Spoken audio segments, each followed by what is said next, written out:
What's up? What's going on? What's good, Bridget? How are you?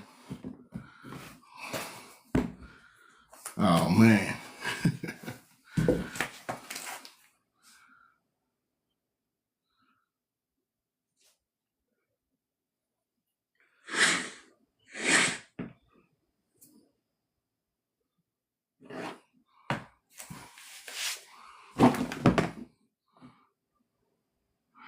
I'm doing good. I'm doing good. How about yourself?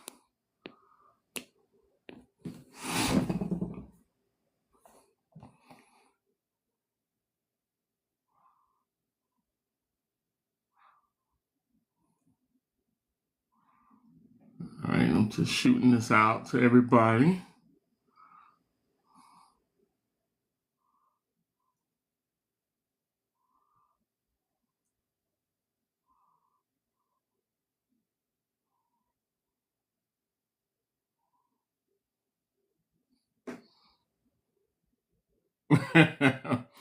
I got you. Well, I mean, if you're on your like your even like if you're on your phone or whatnot, it'll just you have to just turn you probably just turn your volume up a little bit and whatnot. Um,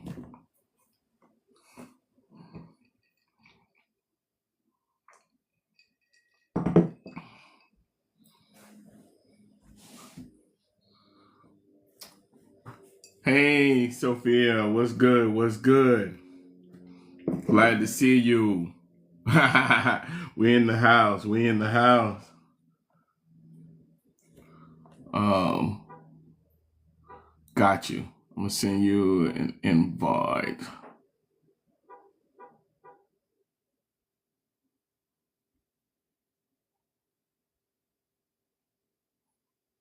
So I just shot it to you. There you go. Hey, Hey, there's it go. there you go. All Hey, right. there we. All Sounds good. right, all right. All right. Be cooking now. Be cooking with grease now. Yeah, absolutely, absolutely. This is what we do. All right, let me shoot my little note out right quick so everybody. I hope everybody's having like a phenomenal day, man.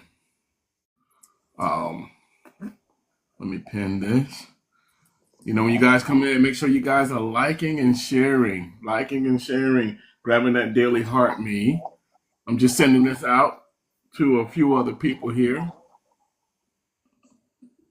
Got some people who are trying to get here. All right, let's see.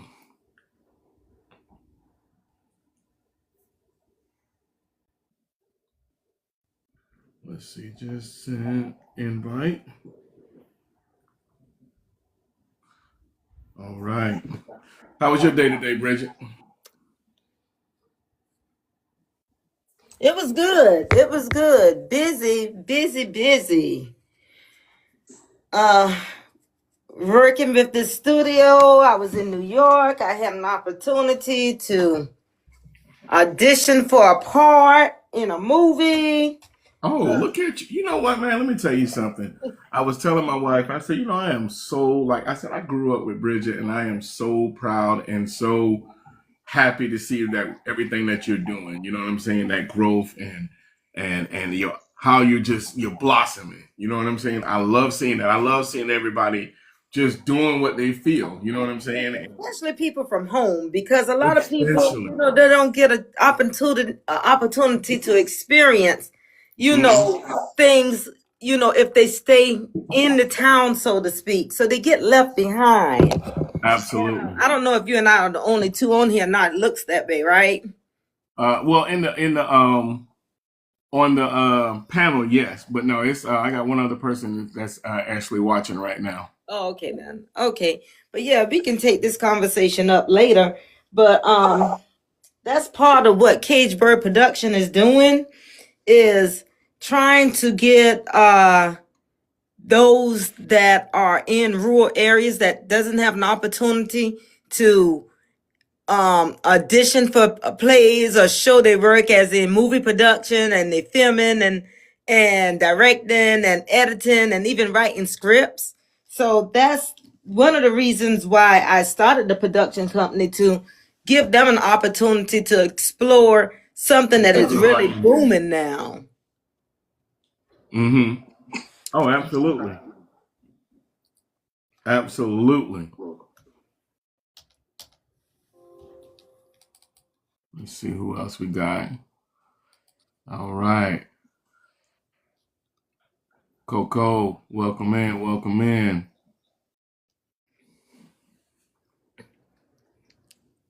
So we'll talk offline, Marlon, because I am in the process of getting my own channel.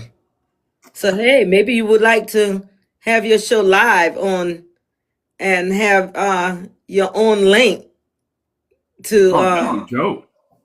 Yeah. so that's what I'm working on now. Oh no. Look, I'm all for that, man. I love that. Courtney, yeah. So the topic for tonight is uh a poetic justice type of love. A poetic justice type of love. You know, I've been these past week or so, I've been highlighting, like, a lot of black films. I did Thin Line Between Love and Hate. I did Love Jones, and now I'm on, poetic justice.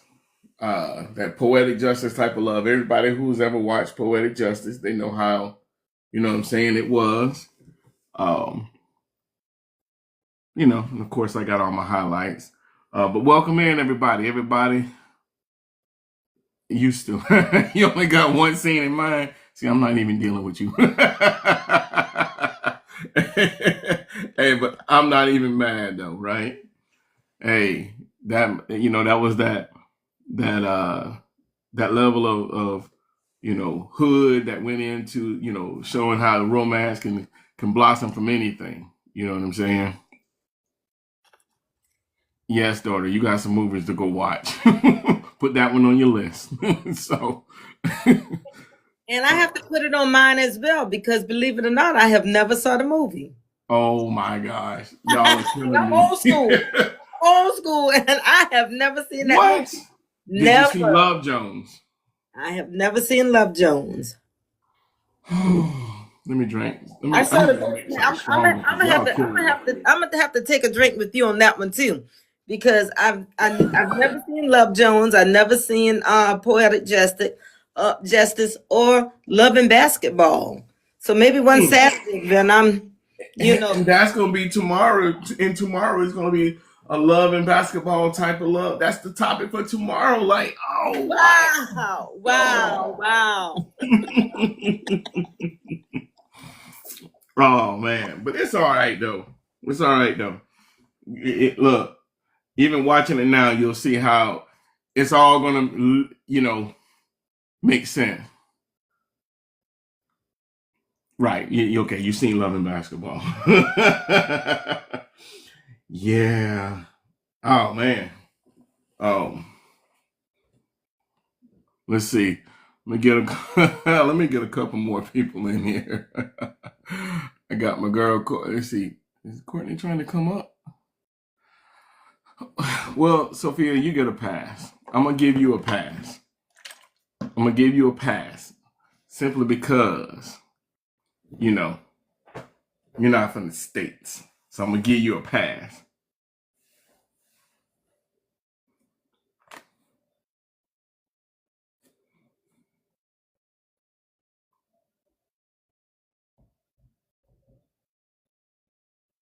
No, I don't see any of your comments. So apparently, I have someone that's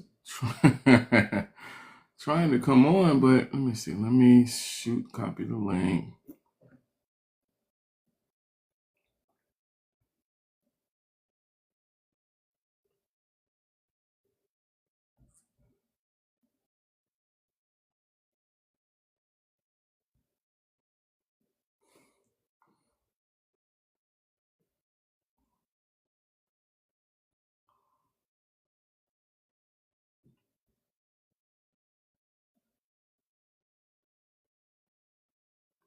Interesting. I got somebody who said that They're on, but I don't see them.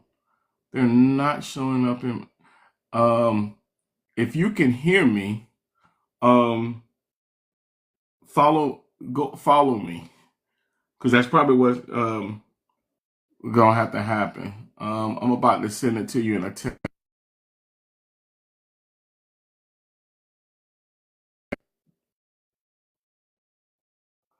All right, so,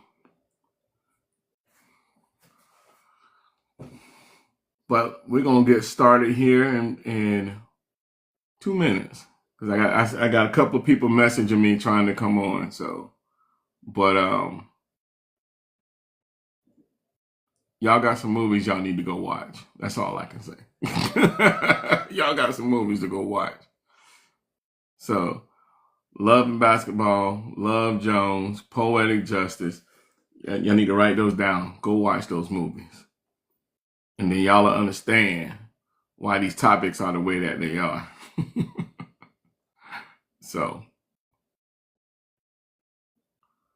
all right, let's see. So, let's see. I see I gotta follow. Got you.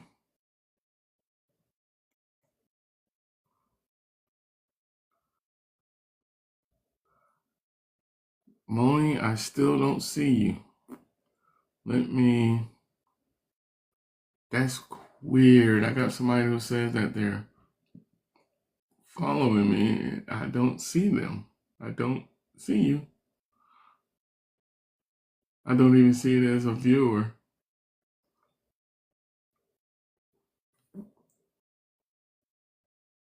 Okay, well, you can hear me, so that's good. I wish I can get you here so I can actually have you. Everyone can see your comments.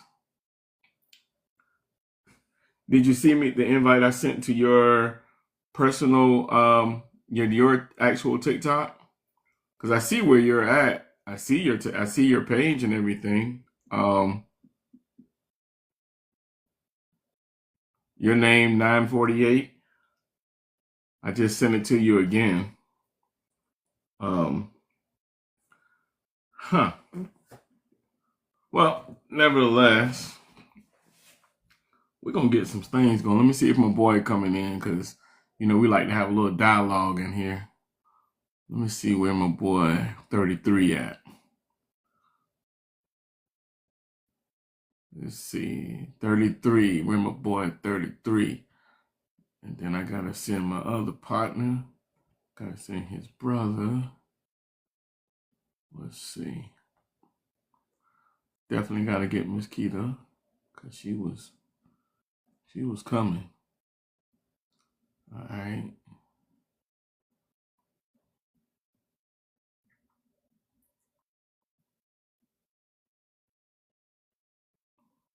Let's see.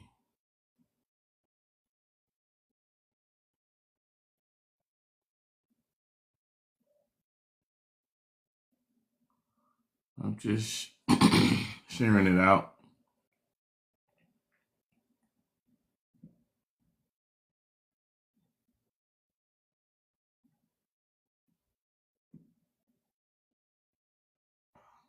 All right, let's see. Here we go.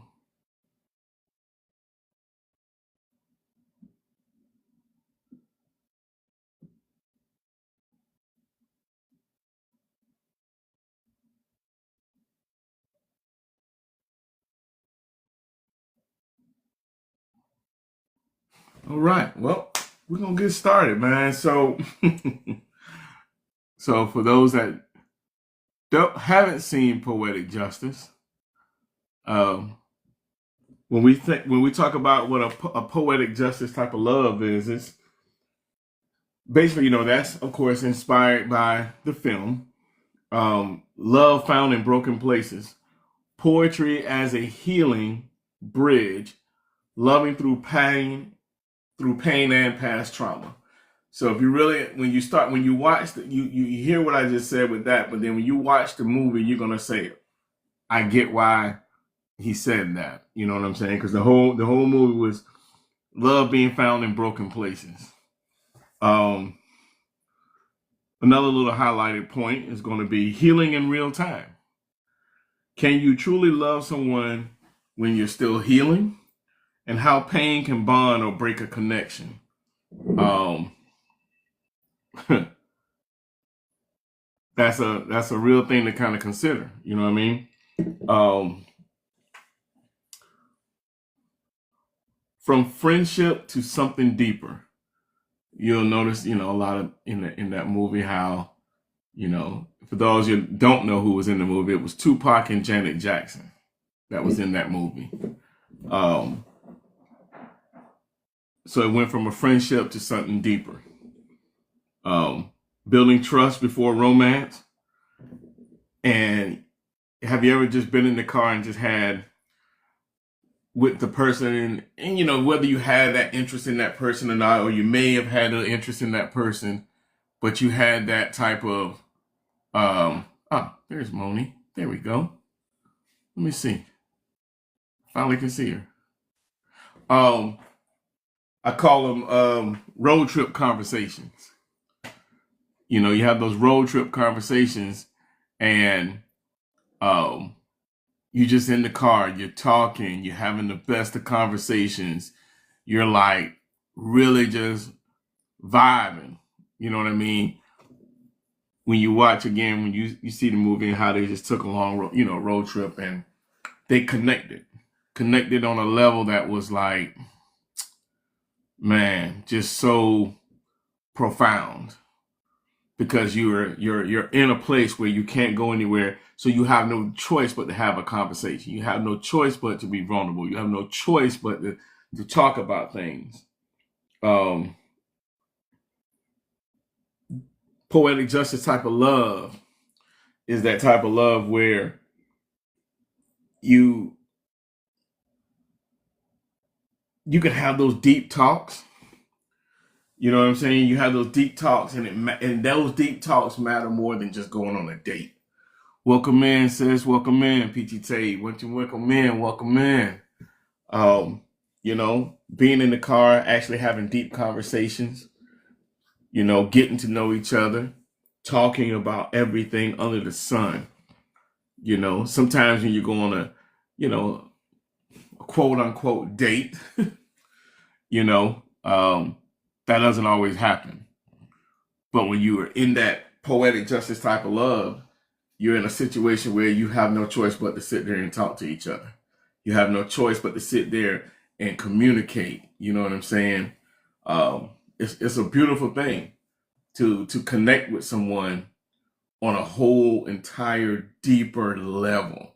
And that's the whole highlight. You know what I'm saying? You'll, again, inspired by the movie, you'll see how, love and luggage plays a part in all of that, right? When I say luggage, we bring so much from our past, you know what I'm saying? We bring a lot of our past into our present,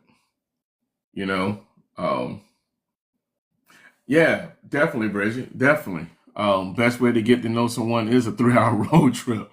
Let me tell you something, man. I got friends, that are just friends that just took road trips with me going from Atlanta to South Carolina, man. And man, I learned more about them in them 3 hours than I did for the 5, 6, 7 years that I knew them.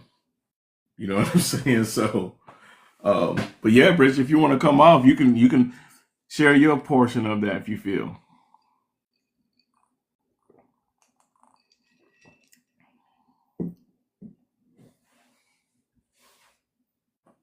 Thank you. You're exactly right, Marlon. You can know someone for 5, 6 years, and you just know that person. You may have a work relationship, or they could just be friends that you kick it with, and then you get in a car together and take a trip 3 to 4 hours. Like you said, you can go from Atlanta to South Carolina and take that 4-hour drive and learn so much about that person. And lots of times you'll learn that you don't have anything in common with that person. And Yeah. you can also learn that you really don't want to be that person's friend, that type of person's friend. That's the unfortunate part. You'd be like, yeah, I don't even know if I want to be this Yeah, person's when you get back friend. home, lose the number.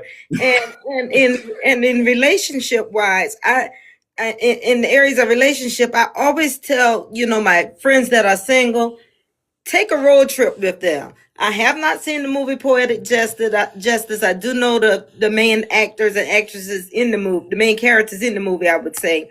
But I tell everyone to really get to know someone. If you want to really know someone, take a 4 hour road trip, and you Mm-hmm. know if you like that person or not. And in a relationship, and if you may be liking that person now, and you may be enjoying that person because that is enjoyable on travel, on the, in the area where you all reside. But some people don't have that one-on-one connection. So when they get that one-on-one connection on that road trip, you really have that opportunity to ask questions that they may be uncomfortable with, or you may be uncomfortable with, to say, hey, you know what? At the end of the day, I see this is not going to work out. So you don't waste your time. Yeah, absolutely. Absolutely. 33, welcome in, man. 33 big guy, welcome in, welcome in. Um, Man, appreciate the heart meet. For you guys just joining us, make sure you guys are going up to the top, right there by the name. Grab that daily heart meet. Make sure you are sharing and liking. Topic for tonight is a poetic justice type of love. Poetic justice type of love. Those of you guys that have seen the movie, those that have not, shame on you. I'm just messing with you. Um, um, you guys will know what it's talking about. But like Bridget was just saying, hey, take that 3 hour road trip with somebody. You're gonna find out in that 3 hour road trip, being in that car, can't go nowhere but in the direction that you're going, and you'll start to realize that, man, to Bridget's point, whether you really like this person or whether you don't like this person, you're gonna find out so much in that road trip that you may find that life partner. You may find that person you good say, I'm good with not us ever seeing again. You know what I'm saying? Um, but that's all parts of a poetic just a type of love. You see, Sophia says kind of like midnight conversations. Yeah, sorta. But midnight conversations. I learned at a pretty youthful at an age that midnight. If you leaving out the house at midnight, ain't nothing open at midnight. But Whataburger and other stuff. So ain't too much conversations happening around at midnight. But um, I get where you're going with it. uh, Phone calls. Oh, okay. Got you. Got you. Lady E, welcome in. Lady E, welcome in. 33, what you got going on tonight, brother? What you got going on tonight, man? You good? That's my guy right there. He might be on the phone. Feeling a little bit under the weather right now, but Oh no, man. Sorry I'm to hear alright. Yeah, I just came off the road and I met my cousin, but for some reason I'm not feeling too well. But of course, as you know, I'll be all right. that. No doubt, man. No doubt. Um, so I know if you caught it, but the topic of the night was a poetic justice type of love. Poetic justice type of love is the topic tonight. Where when healing and hood romance collide. When that healing and hood romance collide. Because they think just because you're from the hood, you can't have a little bit of romance and whatnot. But you know, let's see. Like Sophia says, you remember when you used to spend 3 hours on the phone with people? You know what? Absolutely. especially back in the day when I had to wait till the minutes was free. So, um, yeah, speaking that age now, we had to wait till the minutes was free. You had to wait till after 7 o'clock. Y'all don't know nothing about that. Got a little young No, they don't know whippersnappers. nothing about that. Yeah, Free nights and man. weekends, baby. What? Free nights and weekends. Free nights Yeah, and they had that Power Tail card. I thought it was 9 o'clock. Well, when Power Tail used to have it, it was 7 o'clock. See, like all the other carriers, like AT&T, Verizon, it used to be 9 o'clock. But if you had Power Tail, you can go at 7 o'clock. Yeah. But let's see what we got here, man. Sometimes what you'll realize in that poetic justice type of love is you ask yourself certain questions like, when does someone pass become too much for a relationship to bear? That's, again, if you when you get an opportunity to watch the movie, or those of you that have watched the movie, you'll understand that how the past is a big part of, what I'm saying, that movie and today, our relationships. Some people can't deal with your past. People will use your past as a tool to try to control you and make you feel bad all the time. So, but if you get into the poetry part of it, and when we say poetry, it's not necessarily that you're saying a poem, but it's the thing where your words have so much meaning behind it. Your words, it's like your words, when they come and you start to speak those words that's coming out of your heart, it's like poetry to your ears because it's coming from your heart. It's not something that's just coming off the top of your mind. Now, let me just say this because this is what's going to make this person respond. It's so much more authenticity when you can say something from your heart and that person responds and say, they know it, they can feel it. You know what I'm saying? It comes straight from your heart. So I'm always going to have a couple of questions. I'm going to have a couple of questions here and there.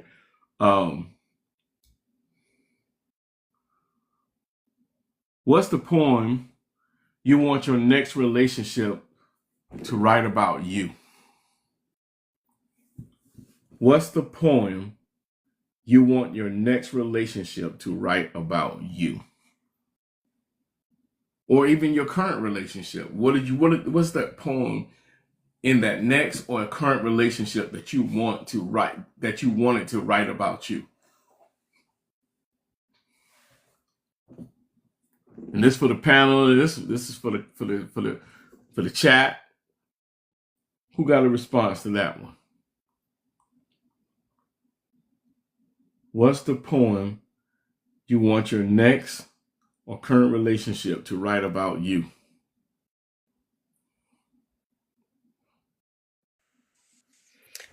I would like for them to write about me. The poem to say that I'm a strong woman and a loving woman, and that I am committed to our relationship, to our marriage, and what joy it is to have me in their life. So I would love for the poem to be of their love for me, showing them love.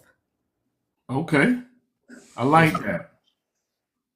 Yeah, that's dope. You know? Um, let's see. Tay says, I'm your she wants that poem to be, I'm your new and your last. Man, that's deep too. That's deep, man. That is deep, man. Make sure you guys, I appreciate everybody when you come in. Grab that daily heart me, like and share. Um, Topic for tonight is a poetic justice love.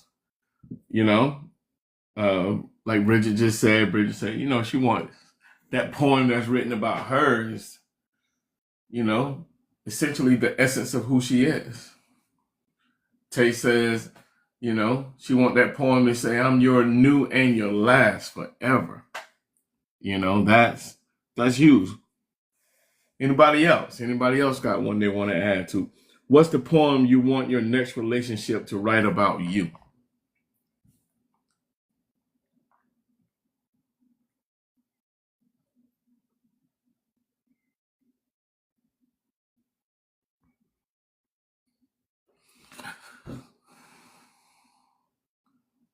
So let's see. Shay said, I wanted to say that I'm healed and ready for something new when it comes. I hope my answer goes understood. I'm trying to understand what you're saying. In other words, you're basically saying that in your next relationship, you want that relationship to say that poem to pretty much state that I can see that you are healed and ready for something, and that's being recognized. Was that kind of on the level what you was thinking about or saying? I appreciate the heart meme menace.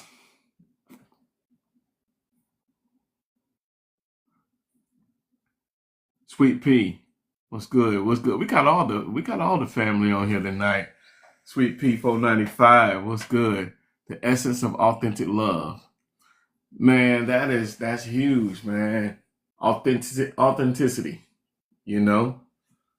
Authenticity is so, I look at a lot of, what I see on social media, people are not authentic with who they are and what they truly want. You know what I mean? And that's what you got to. Let's see. I got Star. Star, what's good? Hi, sweetheart. What's good? What's good? Welcome Now you in. can hear me. I was like, you can't see my text messages, so No, I'll I can join hear your you. panel. Yeah, you up here on the panel. You got my man 33. You got BYOB with Bridget up here. Hi, Um, Bridget. um, Hello. Oh my um, goodness. Yeah, so you said about the poem.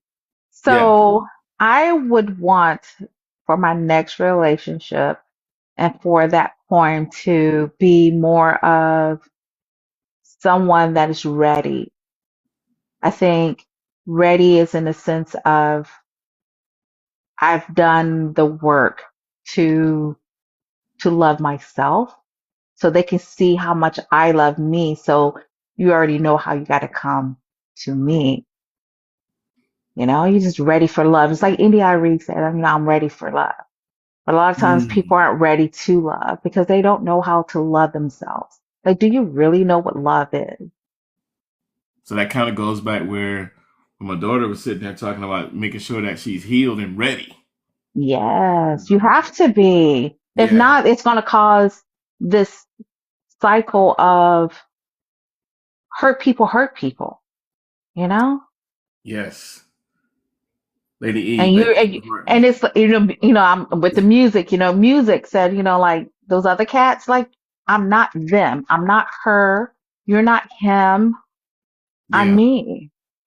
Yeah. Like you learn from those relationships, but you can't carry it on to the next relationship because it could be, at the detriment of how that relationship can, grow.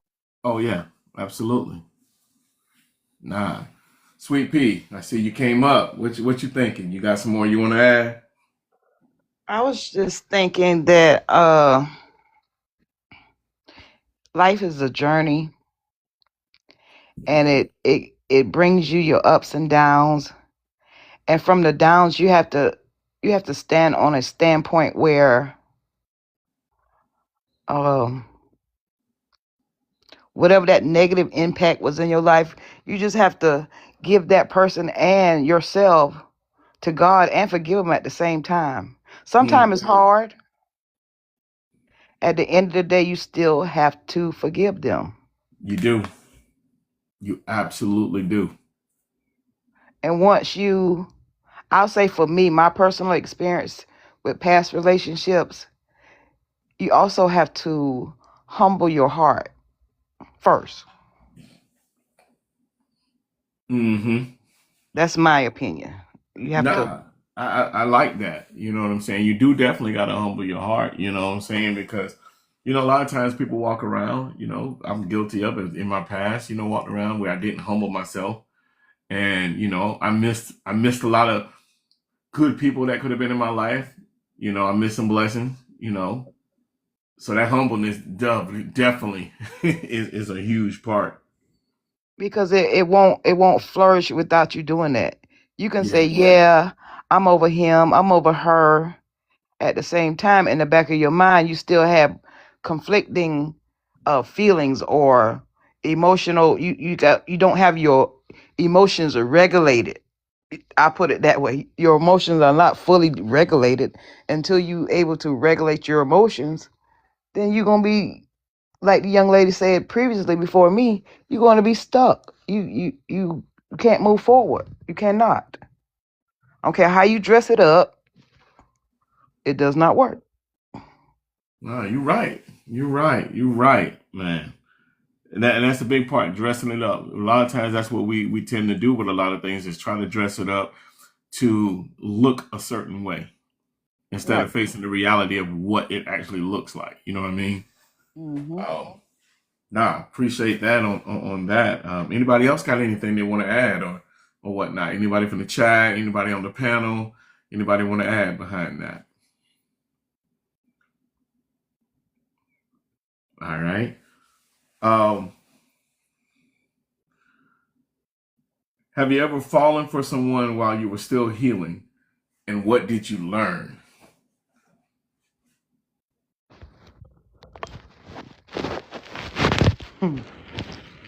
You gave me the I learned that that is a big mistake. Yes. Yes. Agree. I've learned that falling in love with someone or falling in lust with someone while you're healing is a big, big mistake because what you're thinking is love is actually lust. I can speak from experience. I can't speak for anyone else, but receiving the attention or the feelings from the new relationship that you wasn't getting from your previous relationship, Yes. and you mistake it for love, and it's a great way to be taken advantage of, Yes. because if you putting everything into that relationship because you feeling that you're in love and that person is not, then eventually you opening yourself up to be taken advantage of. I'll give you a perfect example. Uh, True. I dated a narcissist in the past. Once I found out that what type of person he was in the beginning of our talking stage, I simply told him, I said clearly, uh, elementary, if that's a word. Welcome in, Jazz. um, I said, you do not get to control how I feel. You cannot. Mm-hmm. Okay, Oh. I one up you. Okay. Oh, Bridget, you got to let me finish now. Okay, go ahead and finish. I thought you was finished. I'm sorry. So skip all the talking stage. We passed that. Skip all that other part that was really irrelevant. It really was. At the end of the relationship, I'll say this: it didn't hurt me to walk away because I saw who that person was, and they didn't control how I felt towards them. Because, like I told you in the beginning, if we're gonna be up front and honest with each other, that's one thing you don't control. Mm-hmm. You don't take me as being a person, because I am human. I do make mistakes. At the same time, you know, that's one thing you're not going to control. Yeah, everybody have, like, the highs and the lows and the honeymoon phase and all that good stuff. After all that's over and that person finally uh put the period at the end of the chapter of the last chapter of the book, put that last period and say the end. Mm-hmm. It's just that simple. Yeah. Yeah. It's just that simple. And um no contact is fine with me, because I'll go back and think of the time when I didn't know you. So it didn't matter. So there you go. I'm back Right. again. you know? Right. Right. Yeah. Now, Makes I would Yeah. perfect say sense, this, man. that I do feel that in life is always divine timing. And I do feel like sometimes you're engaged in people in lives, I mean, with people in times where you learn something more about yourself that you can take moving forward. Because I know a lot of times in hindsight, you like, why the hell did I date X, Y, and Z? Why didn't Right. I see X, Y, and Z? I would say for me, in my last relationship, it pushed me even further with uh, my journey in my spirituality and uncovering things of myself and my healing. Had I not been pushed there, I would never, I won't be, I wouldn't have been where I'm at now. I wouldn't be where I'm at now. So it is like that in between is like, if you're not healed, because I feel like we're constantly healing. You always gonna have something you're gonna experience and you won't have to grow from, you're gonna have to heal. Holy Father, welcome in. So that's it's just to be like for me to go in a relationship completely healed, I don't think that's possible for anyone because we're gonna be constantly living and experiencing things that we're gonna have to figure out having emotional intelligence because a lot of times like what people use that and like do you truly understand what that is and what that entails for you to do to get to the point where you can talk less, listen more, observe more. And a lot of times we don't realize that the trauma that someone's experienced, it can go so far deep that you said she got daddy issues and mama issues, but those things that you experienced in those younger years, you would see it in your adult years, even if it's not even romantically, but even in jobs. You Yeah. start dealing with people you're like, why can't I stand that person? So you start, uncovering in those layers. You're like, oh, so you have a lot of aha moments. Mm-hmm. Mm-hmm. What about this one? Uh, Hmm. Actually being healed from a major surgery on top of being healed from a narcissist. Elaborate on that. What do you mean?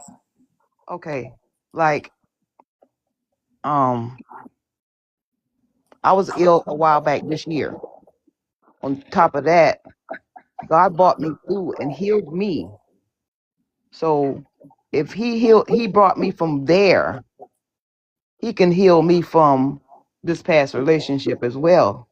And that furthermore aligns with my whole perspective about I'm gonna get on the team with God because he always wins. So whatever you talking about over there or whatever you got going on over there, all that's irrelevant because God is on this side. I can't, if he can bring you from a life threatening illness back on your feet, productive, being able to work, go places, do things, you have no other choice but to go headed in the right direction. I mean, walk the correct path. There's no other way around it. And if the person that you're engaging in or your future in relationships, if you if they're not leading you with the same energy, it's absolutely a total waste of time, to be honest with it. You know from day one, your discernment will let you know. Your Got discernment it. will definitely let you know. I got you. So That's Uh, just basically, my in a nutshell, you're saying, somebody that can, basically from when they hurt you in one way, you felt a particular pain from having to experience one thing, but then turn around at the same time of you feeling this pain, you got another pain from this particular person that you thought was going to be there to support you through what you were going through. But in other words, they turn around and didn't support you, so you got hit from both sides. right. Got it. Okay. you know, uh, are you ladies finished? Can I say something now? Yes, ma'am. Is Please. it okay? Okay. Hmm. Uh, when you take someone home to your parents and you ask your parents, what do you think of that individual? And they tell you, get rid of him fast or get rid of her fast. Either way, listen to your parents. They already know. I I I had a narcissist too. And I thought it was love. Matter of fact, I married my narcissist. My mother met him, and before he could get in my car and drive out of the driveway, she said, get rid of him and get rid of him fast because he's going to bring you down. And it took a lot. I didn't see what she was talking about until I was actually down. And when I say down, I mean self esteem was blown, confidence, the person who I was gone, and $600,000 was gone in that as well. Mm. And it was a poetic justice type thing. Thug, but this thug, not he was a narcissist, but he was also broke and homeless at the time, and I did not even know it. And not only was he broke, he was still married. Ooh. Got she divorced him. That's a movie. That's a movie in itself. That's a movie in itself. That's a movie in itself. And I stayed with him 9 years. 9 years, saw him go through 58 jobs Oh, in the wow. 9 years while I You ran say 58 jobs. not 5 or 8, 58 jobs. Write that number down, Marlon. 58 jobs. Look, I'm going 58 jobs over 9 years. And the last thing that he said to me to open my eye was, I will find another fool like you. Mm. Ooh. And he did. And he found someone that was making way more money than me because I was broke by the time he left. And he went from riding in my BMW to riding in her Jag. Mm. And she sent a message and said she pulled a ticket. It was like she was at the DMV. She pulled a ticket and it was her turn to have him now. And 2 years ago on TikTok, Instagram, and Facebook, she was crying, saying she was sorry. She was married to a narcissist. And the blessing part of that with me, I stayed in it for 9 years. She stayed in it for 16 Ooh. Mm. and apologized all on social media. So I would say to the question that you asked, no. don't jump from one relationship to another, because you would definitely mistake it. I look back at the 9 years and we had nothing in common. I had no love for him, but it was a more lustful relationship than it was a loving relationship. Now, when it came down to our bedroom type things, they wasn't missing a beat. And there go my mother again and said, you know why? Because I said, Mom, I said, I see, it's the sex that's keeping us together. And she said, Mm-hmm. you know why he can go and be so good in bed? And I said, why? She said, because he don't work all day. And she said, he got time to rest. Okay. He rested. But He got all his stamina and energy. he's resting while you working. So, so don't mistake. My advice to anyone is, if you getting out of a relationship, be very careful of identifying what type of relationship that you getting in so quickly, because that person may just be there to take advantage of your weakness, because you're weak at that point, at that time, from your last relationship. And then Yeah. again, it may work. Oh, no doubt. I mean, that's, it's one of those things, when we young, we don't always want to listen to our parents because we feel like, oh, we know better. We that's what we do. We think we know better, and we get caught up. And then we get to the age that we get to this big age, and we realize, they were right. I didn't like it. And it's not saying that you're supposed to like it, but you go back and you go, dang, they were right. You know what I'm saying? So yeah, definitely. I mean, because even at this age now, there are still some people that still going into that same little loop and still having and still. It's like I always say, the definition of insanity is to keep doing things the same exact way, expecting a different result. You know what I mean? There are people now, even at our ages, that are still in this insanity mindset. Yep. But Marla, that's a good thing that you mentioned that about like doing the same thing over and over again, expecting a different result. What I've also realized is that we also have to stop pointing the finger and start looking at our pattern. Because if we really start looking at the relationships that we've been in, it's like, why am I attracting X, Y, and Z? Right? That, that, yes. hmm you gotta take ownership, and when you do that and that responsibility, you start realizing like, I'm not showing up like I'm that woman, I'm that man. I'm not stopping people for because we teach people how to treat us. I'll say Accountability. that again. Mhm. We teach people how to treat us. So when that first thing happened, it was like, my niece and I were just talking about that. And I was like, you see things, and because of our loving hearts, our nurturing hearts, because women are naturally nurturers, right? But we have to know what we want and not wait on the potential. We have a tendency to like, he got potential. He has the possibility of doing X, Y, and Z. And then we start nurturing that.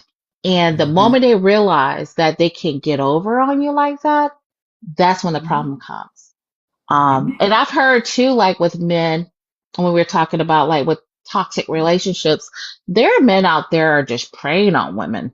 Yep. Like what Bridget said, like, she, have her stuff together, but like, this is my man. I love him. I care for him. But then you start thinking like, where am I in my life? Am I seeking attention? Do I need reassurance? Do I need X, Y, Z? And are you looking for it from someone else? And when you start to depend on those things, and I haven't named everything, when you start depending on those things, that's when it's a trap. Because if you get one of mm-hmm. them narcissist people, or those people that just don't care and they see like, I can take you. Wait a minute. What did what's his name? Oh, made that movie with the lady. This man came, sucked her off her feet. She ended up killing him. You remember that movie? You talking about Tyler Perry made the movie. I forgot what it oh, was. I forgot what it was. I know what But you're yeah, talking about. yeah, that might be another movie you have to watch. But yeah, it's Obsessed. more. No, it's No, mm-mm. It came out in 2020, I believe. But the what thing is it? is, it's like Yeah. things can look really rosy and Matrimony. things. No, it's Oh, not that one No? either.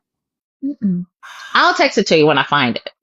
But the thing Okay. is but yeah, it's like when you start thinking, it's like, is it too good to be true? Not to say that you can't have what you want, because I do feel like you can manifest the things that you do want, Mm-hmm. right?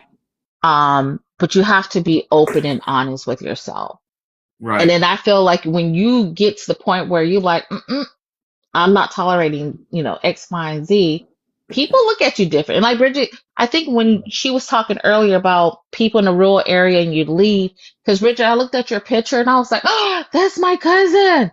And I was like, the transformation, like when I known you when I was a little girl, it's like, oh, she's wow, it's because of your experiences and people, people when things and those things that you have, you can evolve and transform.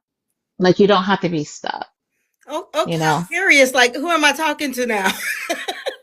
This is Star Dunbar, Fairfax. Hi, Star. Oh my Bridget! Hi, Star.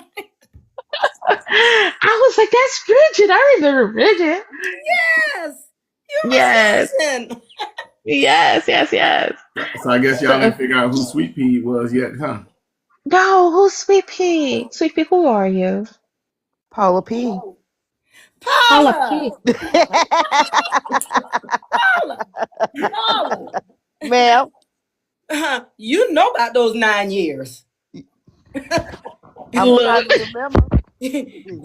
You know about those 9 years. Hey, hey. Oh, God love all of you all. Yes, Yes. That's right. Paul, I hear from you every day. You hear from me every day. that's right.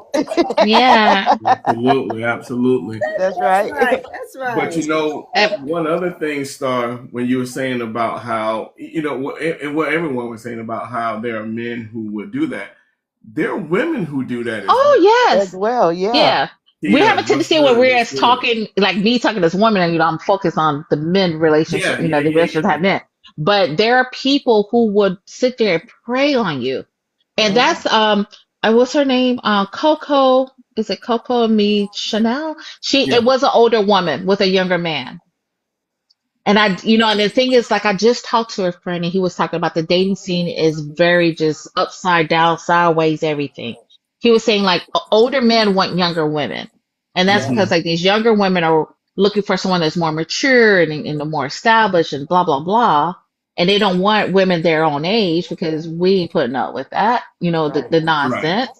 I just saw something, my son and I was watching this guy, what's his name?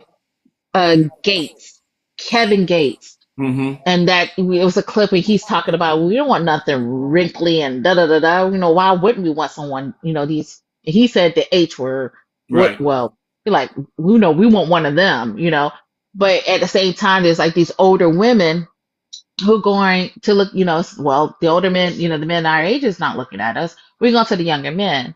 And then we have to think like when we were young, we didn't know what the heck we were doing, the maturity and those kind of Mm-hmm. things. And they're still working to get to the point where they're established, but we're still looking in potential with them, you know, and hoping for the best. But, they're ups and downs. And then you start carrying them. And now you feel like you raising your own child. You're Yeah. raising a child Yeah. because Yeah. the sex is, the stamina's up there and they're handsome, they're young, but it's like, what is it that you truly want? What do you truly need? And They stop want compromising. they want sugar mamas. That's what they want, somebody to take That care too, of they them. can, yeah, some Yeah, of them the way want they the do sugar us. moms for that too. Fellas got their Hmm. groove back. Yeah. What? Winston. Yes, Anyone yes, Winston. And then I But he started but mauling. Winston was faithful. Faithful, you know. You know, Marvin, when I started, I said, you know, for women and for men as well, because there Yes. are women that do prey on men vulnerability and will take advantage of them as well. I'm speaking of from a mother's point now. You know, I have a son out there that he does really well for himself, and I have to have that conversation with him as well. Do not let someone come along and take advantage of you. Right. They will see that opportunity, see that you're a nice looking guy, see that you're nice, and then see that you establish, and they want what you have and to take it from you. So just be leery of the women out there as well. Yeah, Mm-hmm. yeah, yeah. Because I mean, I know there are, to your point of being leery and watching some women, because some women actually crave to have a project, and they'll Yeah. call some men a project. You know what I'm Yeah. saying? And say, oh, you know what? I'm gonna fix him. I'm gonna do all of these particular things. I'm gonna do all of these things to try to get him to, stay, Mm. do all these things, and it's a control thing. You know what I mean? Mm-hmm. So Because you can't yeah. fix nobody. They have to be ready to heal, and they have to be ready and open to that. So the movie is called A Fall from Grace. Oh yeah, yeah, yeah, yeah. Hmm. Fall from Hmm. grace. And Marlon, is it Peachy? Is it You see, people want true connection, but will settle for attention. there? Mm-hmm. Say that again. Mm-hmm. People want true connection, but will settle for attention, Yeah. and that will be oof. That would trap you. Yeah. Yeah. You see, And what I would have to be Solomon say honest, even if that because happened to him? my last relationship, I was like, oh, he is so attentive. So attentive. He was opening up doors and doing that greeting. And then all of a sudden it's like, what happened? Because and then the thing is like we are people, we want to be seen, to be likable and accepted, but we all are guilty of having a representative at some point. You're gonna get the representative. And then you get Mm. relaxed. Right. Yeah. And then Yeah. it's like, but you can't, because the thing is, my cousin, your cousin too, Bridget, Mario told me, he said that you can only hold, you can only hold that mask for a little bit of time. Because if it's not authentically you, Right. it's exhausting to pretend to be something you're not. Unless Right. you, like you said, having narcissists is like, that's them. They're gonna do it, hide it behind that mask until you start peeling, like, something's wrong here. But Hmm. definitely with the attention. And I do feel this too, Marlon, is that I don't, I'm still learning. You and I have these conversations. I'm still learning. Men tend, like, even in this conversation right now, when you think about it, there's three of us that are like, really, we talk a lot. Women, we talking, but we don't listen enough to the men and knowing what they want. So men know what women want almost to the T. Like they can break it down. Like this is what they want. You give them this, you can have them. You can grab them and hold them that way, Mm-hmm. right? Hmm. So it just, and that's what I've been told is like you give so much, and I'm like, and I'm attentive because I know what kind of candy bar you like. I can tell from your facial expression what's going on. I can hear it in your voice, you know, how you feeling or what you're thinking because I'm really attentive. But you just gotta, like you said about the discernment, you just really gotta, stay true to Yeah. yourself and be prayed up so you can protect Absolutely. yourself. Like, so Peter Tay posed a question. She said, what is it for you? The intensity of a moment or the character of a person that lasts forever? Wow. Ooh. Okay, you hear that? That's my fingers snapping. That is so true. You be so in the moment, Sometimes it be so intense and it's beautiful. The honeymoon stage that Yeah. I love. I love the honeymoon stage. But Yeah. just imagine if you can have that. I Can I feel ask like a you can question? all the time. Hmm. Okay. Like she said, the intensity of it. At the same time, while you with that person, you also escaping the reality of your own world. And it's not so much that you want to be with that person. You just want somebody with you at the moment to share that Yes. experience with you. Mm-hmm. Mm-hmm. And That sometimes escapism. the narcissist gets that confused. And once a narcissist can't understand you or can't uh strategize your cognitive thinking, they don't want nothing else to do with you. Mm-hmm. They don't. Yeah. And that's it. And so, like Morris Sarver said, the character of a person that lasts forever.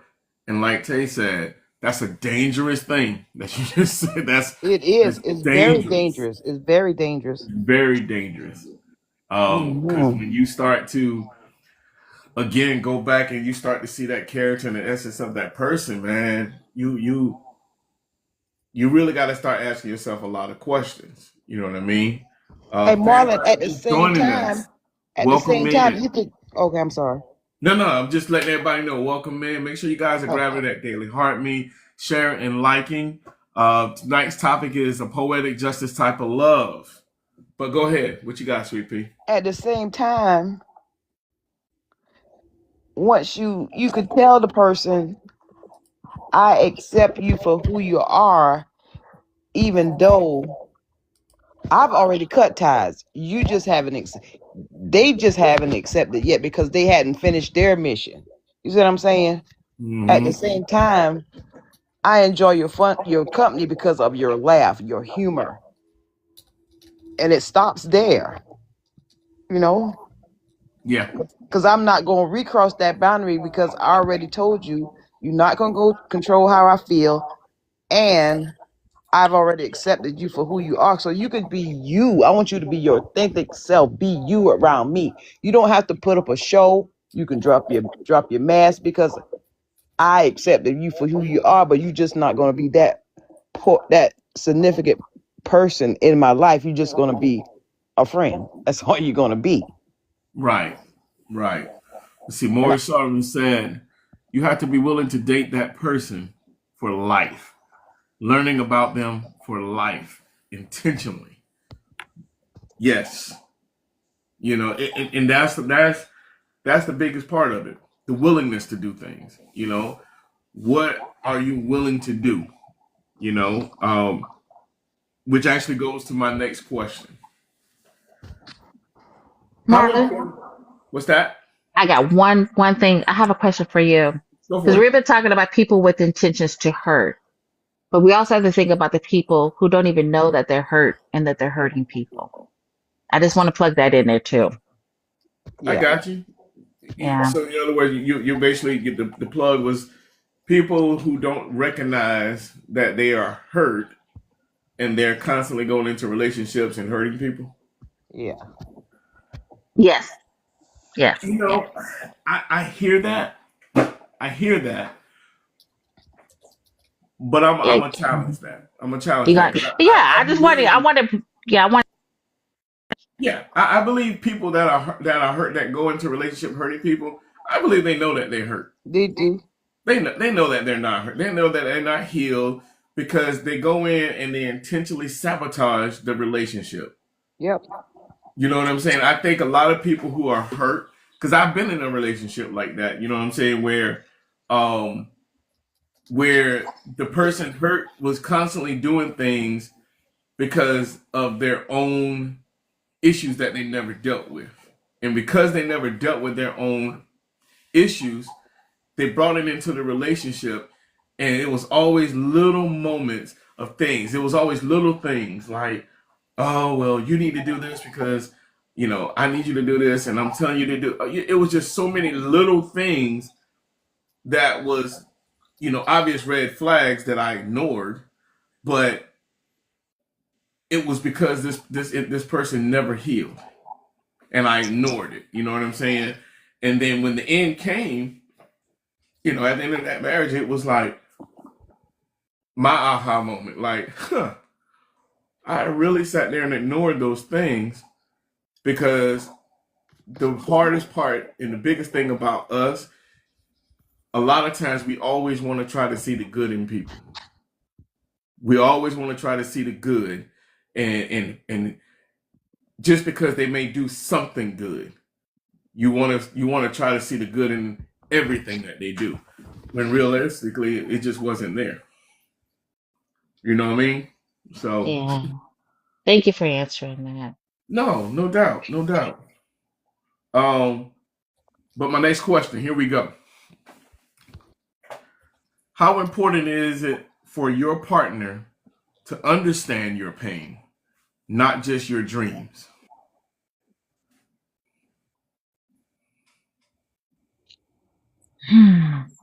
That's a good one. That's the only way you're gonna unite. You think?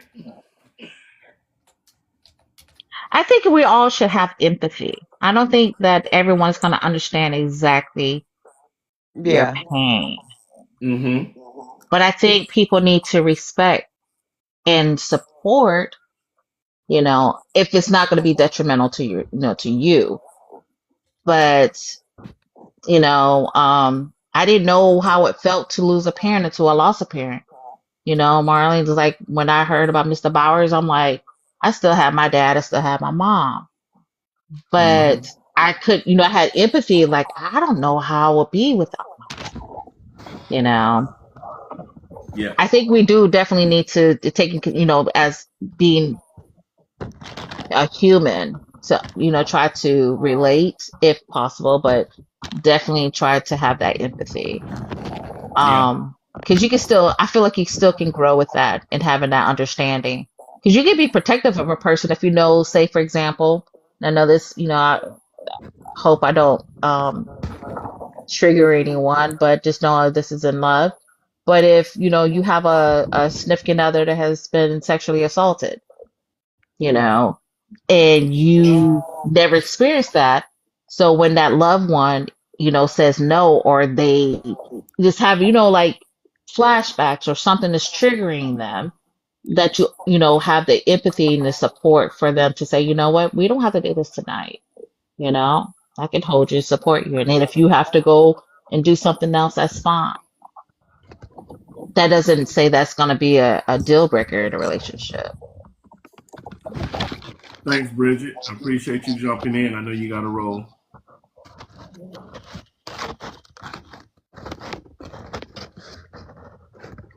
Mm-mm-mm. All right. Um, let's see. Like you just said, you don't have to understand to be, you know, empathetic. Um, I would say definitely for me, understanding like what I've gone through in life and having empathy is empathy is a hard thing for me to have. And anybody that knows me know it's hard for me to empathize with a lot of things. I I don't never try to understand it, but to empathize, I have to have a level of understanding for me. For me, I gotta have a level of understanding because I'll just look at things and go, all right, it's part of life. Get over it. Let's move on. Um, you know, but throughout the years, I have grown and gotten to a point where um, I've learned to take a step back now. You know what I mean? I learned to take a step back and say, all right, let me be considerate. So it's not that I necessarily had to learn that empathy part. I just needed to be considerate of what this person has gone through, what they're saying. Take those things in consideration. You know what I'm saying?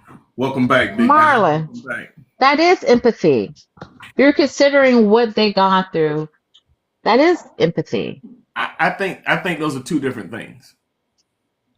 I think because just to be considerate doesn't, for me, if I'm being considerate, doesn't necessarily mean that I care. Right. I'm just being considerate. I don't necessarily care about what you got going on. I'm just being considerate that you got something going on. Yeah. Okay, You know, I'm gonna have to dig into that because I'm like, if I'm considering you, I'm taking the time to even think like what you're feeling, what you're thinking, and what you have to go through. So that being empathy is kind of like, I don't know exactly how you feel, but I can actually say, if I was in that situation, how would I feel? Would I want someone to say, like you said, get over it, it's life. Well, I was sexually abused. I'm not just going to get over it and keep it moving. You know what I'm saying? So if something comes up that's triggered, you have in consideration of my past and what I've experienced. To me, it's hmm kind of like, you know what? I'm gonna take my girl somewhere else. That scene, that movie, that whatever, are you okay? Which is why I preface, if I say this and it triggers someone, empathy, I'm not trying to be, it's not being mean. You know what I'm saying? So considerate, empathy, are they synonyms? Synonyms? But you know what I'm saying? It's like I don't think we, as being a human, like we see even with the war, like I'm not over in these countries and bombs are going off, but I know I live close to Savannah Riverside. And when I hear a helicopter, I'm freaking out, because I'm thinking like, is something happening? And then I'm thinking hmm like, if I was in one of those countries and I'm hearing helicopters and things exploding, I'm like, that would drive me wild. I know we talk about relationships, but I'm just saying like that's what I'm saying. Like you kind of consider that, but I do know like some in men and women we just communicate different, and we just have to figure out how to come to a balance in that. And some people Yeah. do have that strong will. It's like okay, so it happened. Let's push through and move on because you can't stay stuck. Because if you stay in the past, you never move forward. You never No, move forward. no, absolutely. Welcome in, Juju. Make sure you grab your daily heart me and like and share. The topic for tonight is a poetic justice type of love. A poetic justice type of love. But no, I definitely hear what you're saying, Star. It's I think for every individual when you're dealing in a relationship, my biggest thing in like and I say it a lot with my wife and I is we don't have any expectations of each other. We're just very considerate of each other. We have consideration for each other, and you know if if You she's to add another word, Marlon. Consideration, expectations, empathy. Come on and out now. of all of those, I have Oh, consideration. So I have consideration because I can you see it on know your face. It's written all over your. It's it's written written all all over. over my face. I got consideration. you know, um, but no. Anybody else want to add anything? Anything? Anybody want to add anything? That because the question I asked is, how important is it for your partner to understand your pain, not just your dreams? Is that something that's important?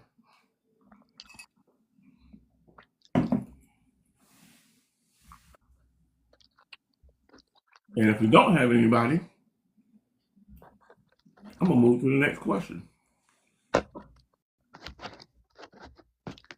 How do you know when it's time to let go of someone's past and just focus on building a future together? The moment you begin the new relationship,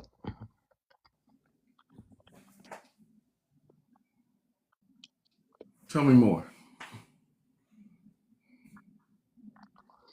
in order for the new relationship to blossom and flourish, things of the past that were bad or good, you have to let that go. It's a memory. Mm-hmm. You can't reattach yourself to that person when, sometimes as people, I'm not saying everybody, we ask God for certain things, and then when we get it, We don't know how to handle it. We don't know how to treat it. You I know. got you. So it's like what Keita said. The moment the work is being put in to heal from the past. Right. Okay. The very moment Mama. you're ready to start that new relationship, you have to have that path and all those bridges crossed. If the bridge burns, don't try to get a construction crew to fix the back. You know, Right. if But that's not where you want to be. thinking My. about the Hmm. question, Hmm. how do you know when it's time to let go of someone's past? How do we know? So that's Think that's a about it. You're loaded letting go of somebody question. else's past. That's a loaded question. I mean, like it depends the level of what are we letting go? We're letting go that Okay. you had a relationship with someone, you had kids by them. I mean, that's their Right. past. You know, that child is It is in the there. past. Right. Hmm. So in other words, let's say this relationship that you're embarking in, and this person went through a lot in their past, and their past affects how you're feeling. But you know you really like this person, you love this person treats you good. They just had a sketchy past, but they were open enough to tell you about their past. When is it their time to say, you know what? I can't keep holding their past over their head. And let's just say, for example, their actions are showing that they are not the same type of person. But because they shared something about their past, you're still holding on to it instead of focusing on what the future is. That's where the question is. That's how I kind of Okay. stuck to that I see question, what you're saying. right? Now, here's the thing too. It's like, you know me. Um, do we need to expose everything that we've done No. to a No, person? no, you And don't. that's what I'm saying. It's like some things is kind of like, what are you? Because it's like, it's when people intentionally hold things because they know that you may not date them. Because I do feel like people do Do. evolve. You should be evolving. But however, if you're holding something of their past, What's good, brother? you haven't worked through it, and maybe this is not the person you should be. I think people force themselves to be with people for whatever reason. If it doesn't sit well with you, you have to know, like, I love you, or I like you, I care about you, however it is. It's like, but this isn't for me. So sometimes we just have to make that decision to say, this is more than what I can live with or I can move forward with. Because the thing is about that is it's going to sabotage the whole relationship. But I feel like when that question comes in your head, like you said, I'm constantly bringing this thing up in this person's face, and if it's always constantly causing an argument or a dispute or some kind of something that is bad in a relationship, Mm-hmm. that's the time when you need to know, like, okay, I need to let this go, the past go, or I need to let this relationship go. Right. So I like to chime in. So the topic for tonight is the poetic justice type of love. So we talking about bad boy, good girl type situation. So let's just say you're with your homeboy, y'all end up starting to talk, but he went to jail, and that's something that is that's against a value that you hold as a person. I think it's based off of what you hold as a value and your morals. And so you may not be able to get over that if you hold that as something that's bad, because in that relationship, you're going to tear it apart because it doesn't agree with your personal values. Now, the Yes. other Mm-hmm. situation is, let's just say, for instance, you're in a marriage and the wife cheated. And women get over things more better than men, because a man will be like, I'm out. But a female is supposed to forgive and stay in the marriage. So that's all I was saying. Thank you for sharing that scenario, because that question is so loaded. You can answer it different ways with different scenarios. You can also pair it with the last question that you had about empathy and sympathy.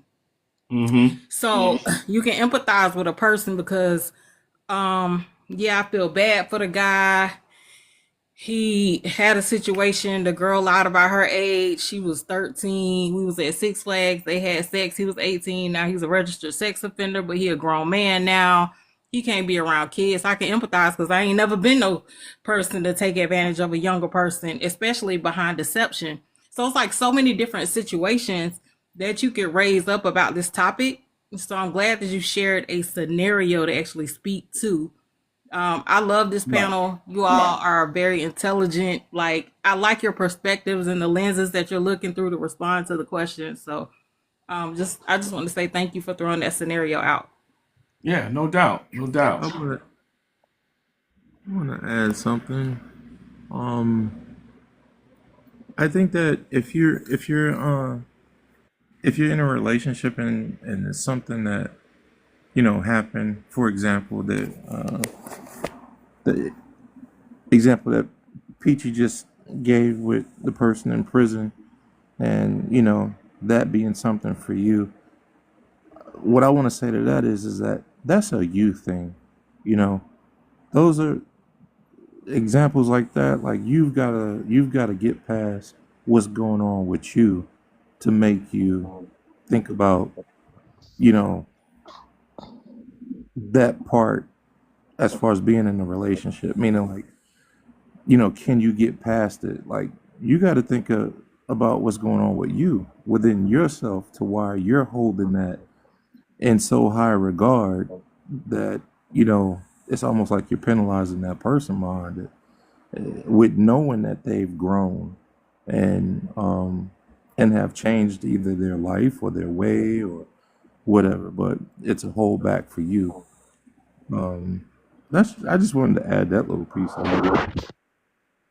No, I agree with you on that, man. You know, I definitely agree.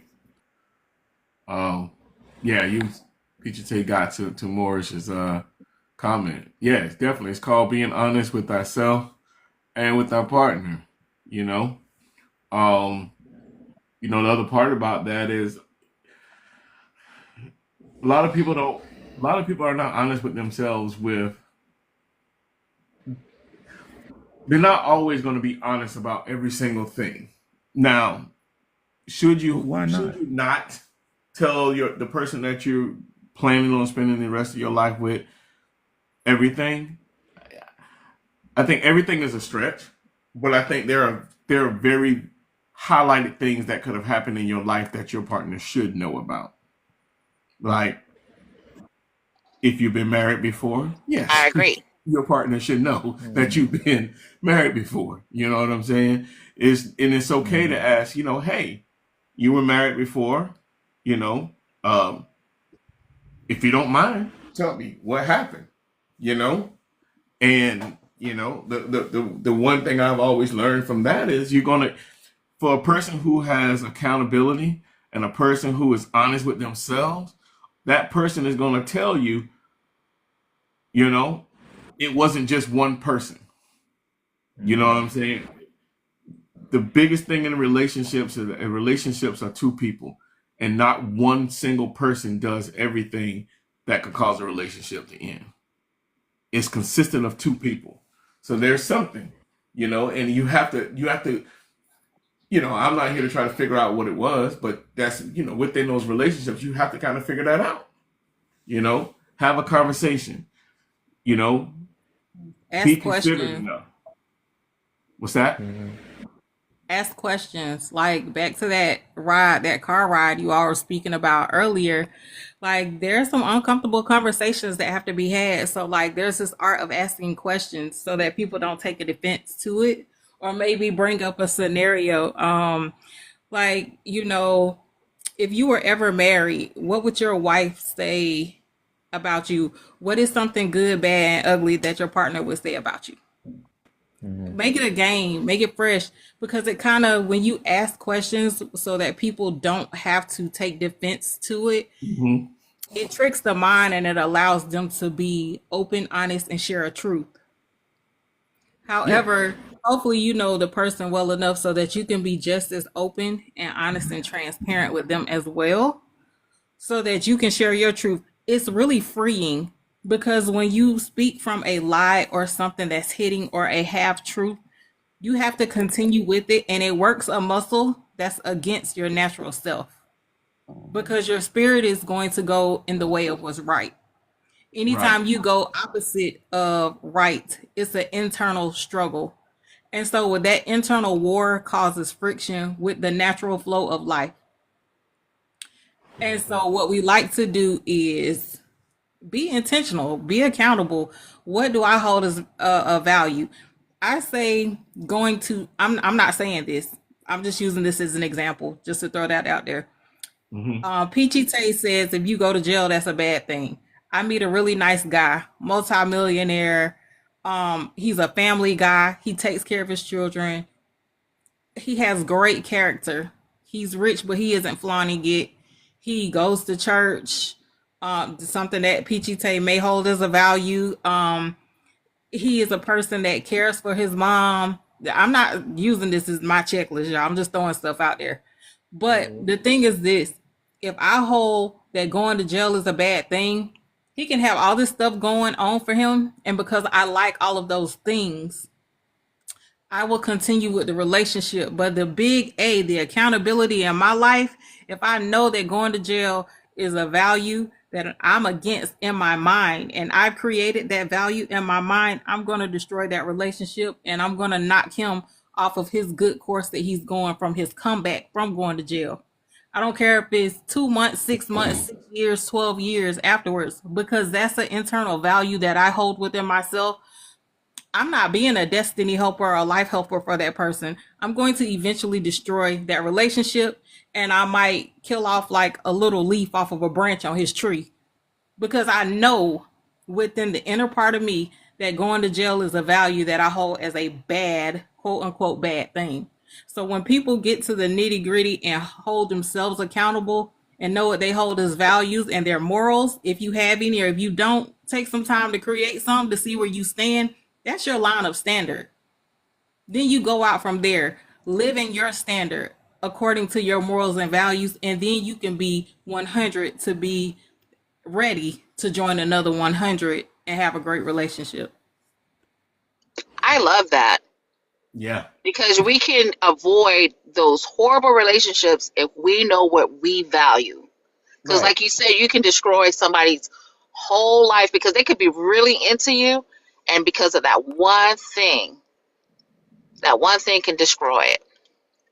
So I do appreciate that response. Absolutely. And what one other big thing that I've seen, that I've experienced, um, when someone shares some of these things, uh, be it personal for them, something happening, or something that has transpired in a relationship with their past, when they share that with you, especially a man, um, you know, don't weaponize that. Don't use that. Don't pull that up. Don't throw that back at them. Um, It takes a because lot for men to be vulnerable. It takes a lot. and yeah, and especially with the man, if you ever do that, he'll never open up to you again. Period. Doesn't matter what he says. Doesn't matter what you say. It'll always be a it's okay, or I'm Hmm. good, or nah, there's nothing wrong. It's that's a, a jewel right there. Like, that's what you're gonna get. Nah, you right on that one. You're right. Um, Especially when you with a man, because yeah, we will shut down. We won't communicate at that point. You know. Um, yeah, that's yeah, that's definitely powerful. Hey, Jess, welcome in. Welcome in. How's it going? And it won't be because he's upset. It'll be because he just he doesn't trust himself with trusting you with that Right, anymore. right. And it's not that he does not trust you. It's just that he doesn't trust himself to trust you. If that's making sense to y'all. I'm sorry if it seems like I'm speaking in code, but I think Marlon knows what I'm saying. Yeah, yeah. Elaborate for us, because we were talking about how women and men, we need to come to some sort of understanding, like how you guys communicate, so we can better understand you. And because Yeah. we talk a lot, women, I talk a lot, I know that, but I want to listen more and understand, like what you just said, like what does that mean? You don't trust yourself to trust me. Like, what do we Meaning do that, to make you okay, feel? Hmm. no. It's not what do you do to make you feel. Is that exactly what I just said? If I tell you something in a vulnerable moment, and 6 months from now, a year from now, we have a little tiff, and you throw that back at me, I may look at you like, wow, I told you that and in never tell college. you anything again. Like I told you that at a point to where I was at one of my weakest points, and I needed your softness to protect my feelings at that moment about whatever it may be, right? But then you come back with it because uh, maybe I didn't do something that you asked me to do, or you know, maybe I said I didn't want to go somewhere, and you just you got a little emotional about it, and threw a little fit like, and then just tossed that back at me, and I was like, man, I can't believe you would do that.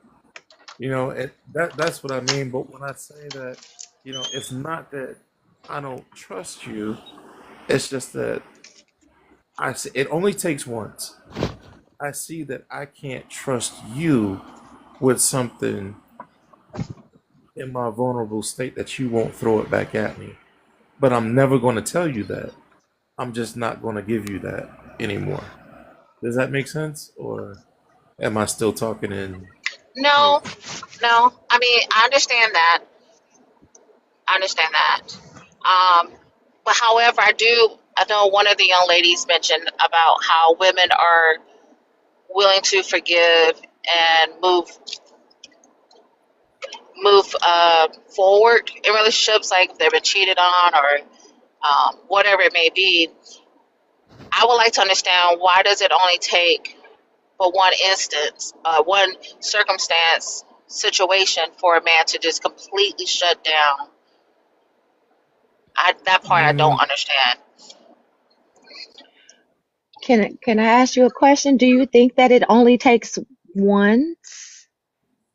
Do you feel that they are like we are and they, sometimes just be like, oh, you can chalk that one up to, okay, it was a bad day, or maybe they didn't see the signs. And I'm sorry, I'm coming in and don't even necessarily know everything that was being talked about. That just kind of hit. no, that's fine. I'll just speak for me. Um, if I share something like that, and uh, and you give it back to me in a way that was to cut or to throw a dig or something like that, I'm just gonna be okay, well, uh, I can't trust you with that anymore, because when I told you that, it might have been about whatever it may have been. It might have been about something totally different, and I shared that with you, but you turn around and use it in a situation with us, and it's like it's I guess I don't know how to explain that when it comes to um how it's different for a man, or how a man holds on to it uh and just not share anymore, where a woman can say, all right, well, I forgive you and move on, and still be able to do it the next time. uh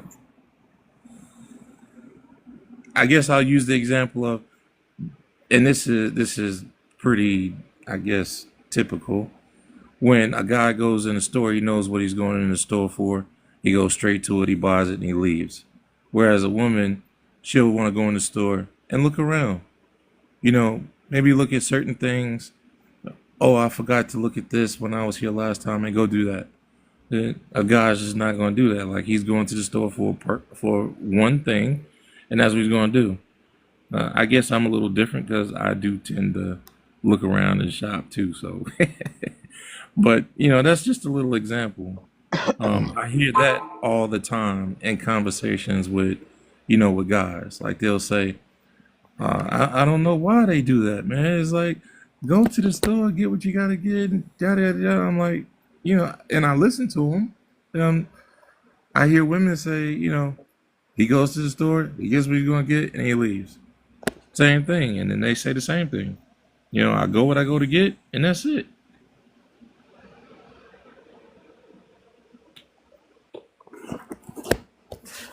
I don't know if that's helping anybody. Um, No, I get that part. You guys really focus. I can go to the store, like you said. My son will be in and out of the store, and I'm like, "But you just walked out of you just got out. Like, good God!" Ugh. But I think I'm stuck on the fact, and I understand because it does hurt when you're vulnerable and you're in that moment. The last thing you want is for someone to say, "Oh, you mean like when you were with that girl and you did X, Y, and Z when you couldn't da da da da da." yeah. Like, look, I know I was wrong then. I accepted that I made a mistake. I told you that because I want you to know, like, I'm not that man. However, what I don't totally grasp is that how or maybe more of why men will shut down completely. Because I've been in relationships where they were shut down, and it's like we gotta talk about it to get to. I don't know what I did or said. And Well, did you? actually had a situation with my niece. We did talk for a whole year, and I didn't know what I said or did. And it was like, how to, because for me, I'm very, like, yes, it hurt, but I try to, I forgive and I try and I forgive and I try. But maybe that's a fault in me. Maybe I shouldn't be forgiven as many times. But I just feel like when people make a mistake, that are they not, the relationship, are they not worthy, or maybe I'm not using the right word, but do you not give them another chance? No, I mean it's not that they don't give you another chance because you know they're going to stay with you. It's just that they may not say or do that particular thing anymore with you or around you. I mean, you'll never feel it and you'll never hear it because if you do bring it back up or if you do say that or ask that, then he's just going to be like, "Nah, I'm good. You go ahead." It's like Because Sophia it's not. said, So it's a does lack that of hurt, forgiveness. or so does that hurt a relationship if you shut down in a particular area where you can't be open with your partner? Because I'm thinking, like, if you hurt in that area or from that situation, how open are you going to be with anything else in that relationship? Well, see, it depends on if you truly learned from that mistake because he will try you again. He will try you again with something. And you'll be able to exhibit whether or not you were truly you know sorry for that particular incident. It won't be as it'll just be something small. It could be Right. something very insignificant, but he's Hmm. testing So to see can if I he can in fact trust you with it. can I ask you this? So when that incident happened and she weaponized something that you were vulnerable about, do you talk to them about that situation and how you It felt, dep- or no? it it depends on the man.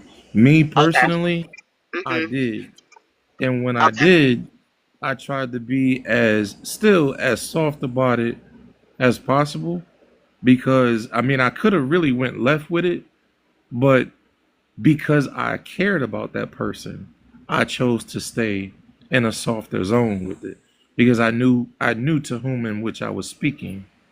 You understand what I mean? like I Yeah. cared about this person. So it wasn't about me rah rah rah.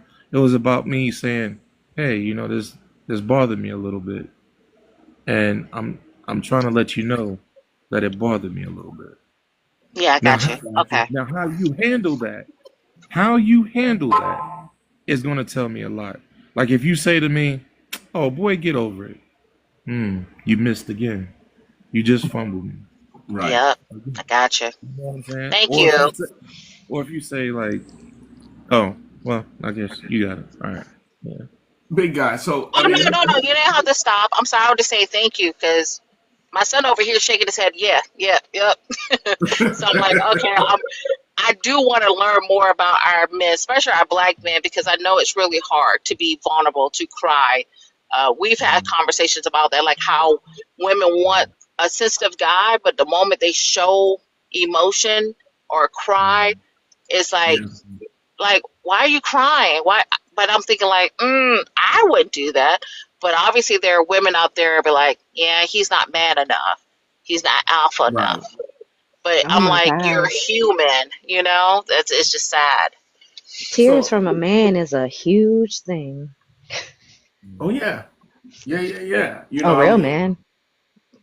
That's If I want to pose a question though, because the 33 hit on actually what my next question was going to be, unknowingly, right? Because he made mention of talking about um, soft love.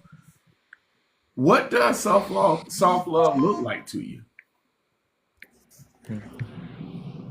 What does that even? What does it look like? Freedom. And that's for anybody. That's not just for big body. That's for anybody. What does soft love look like? Because we always say we understand what love. We talk about love and how to love somebody, but we know there are times when we that love that we have to give. I guess I will look at soft love from my perspective is not being so abrasive. You know, anybody know me? I kind of just say what's on my mind. I don't just I'm just gonna tell it to you.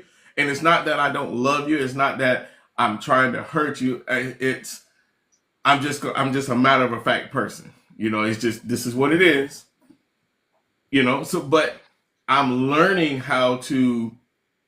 For me, soft love is communicating with someone and saying, "Hey, you know,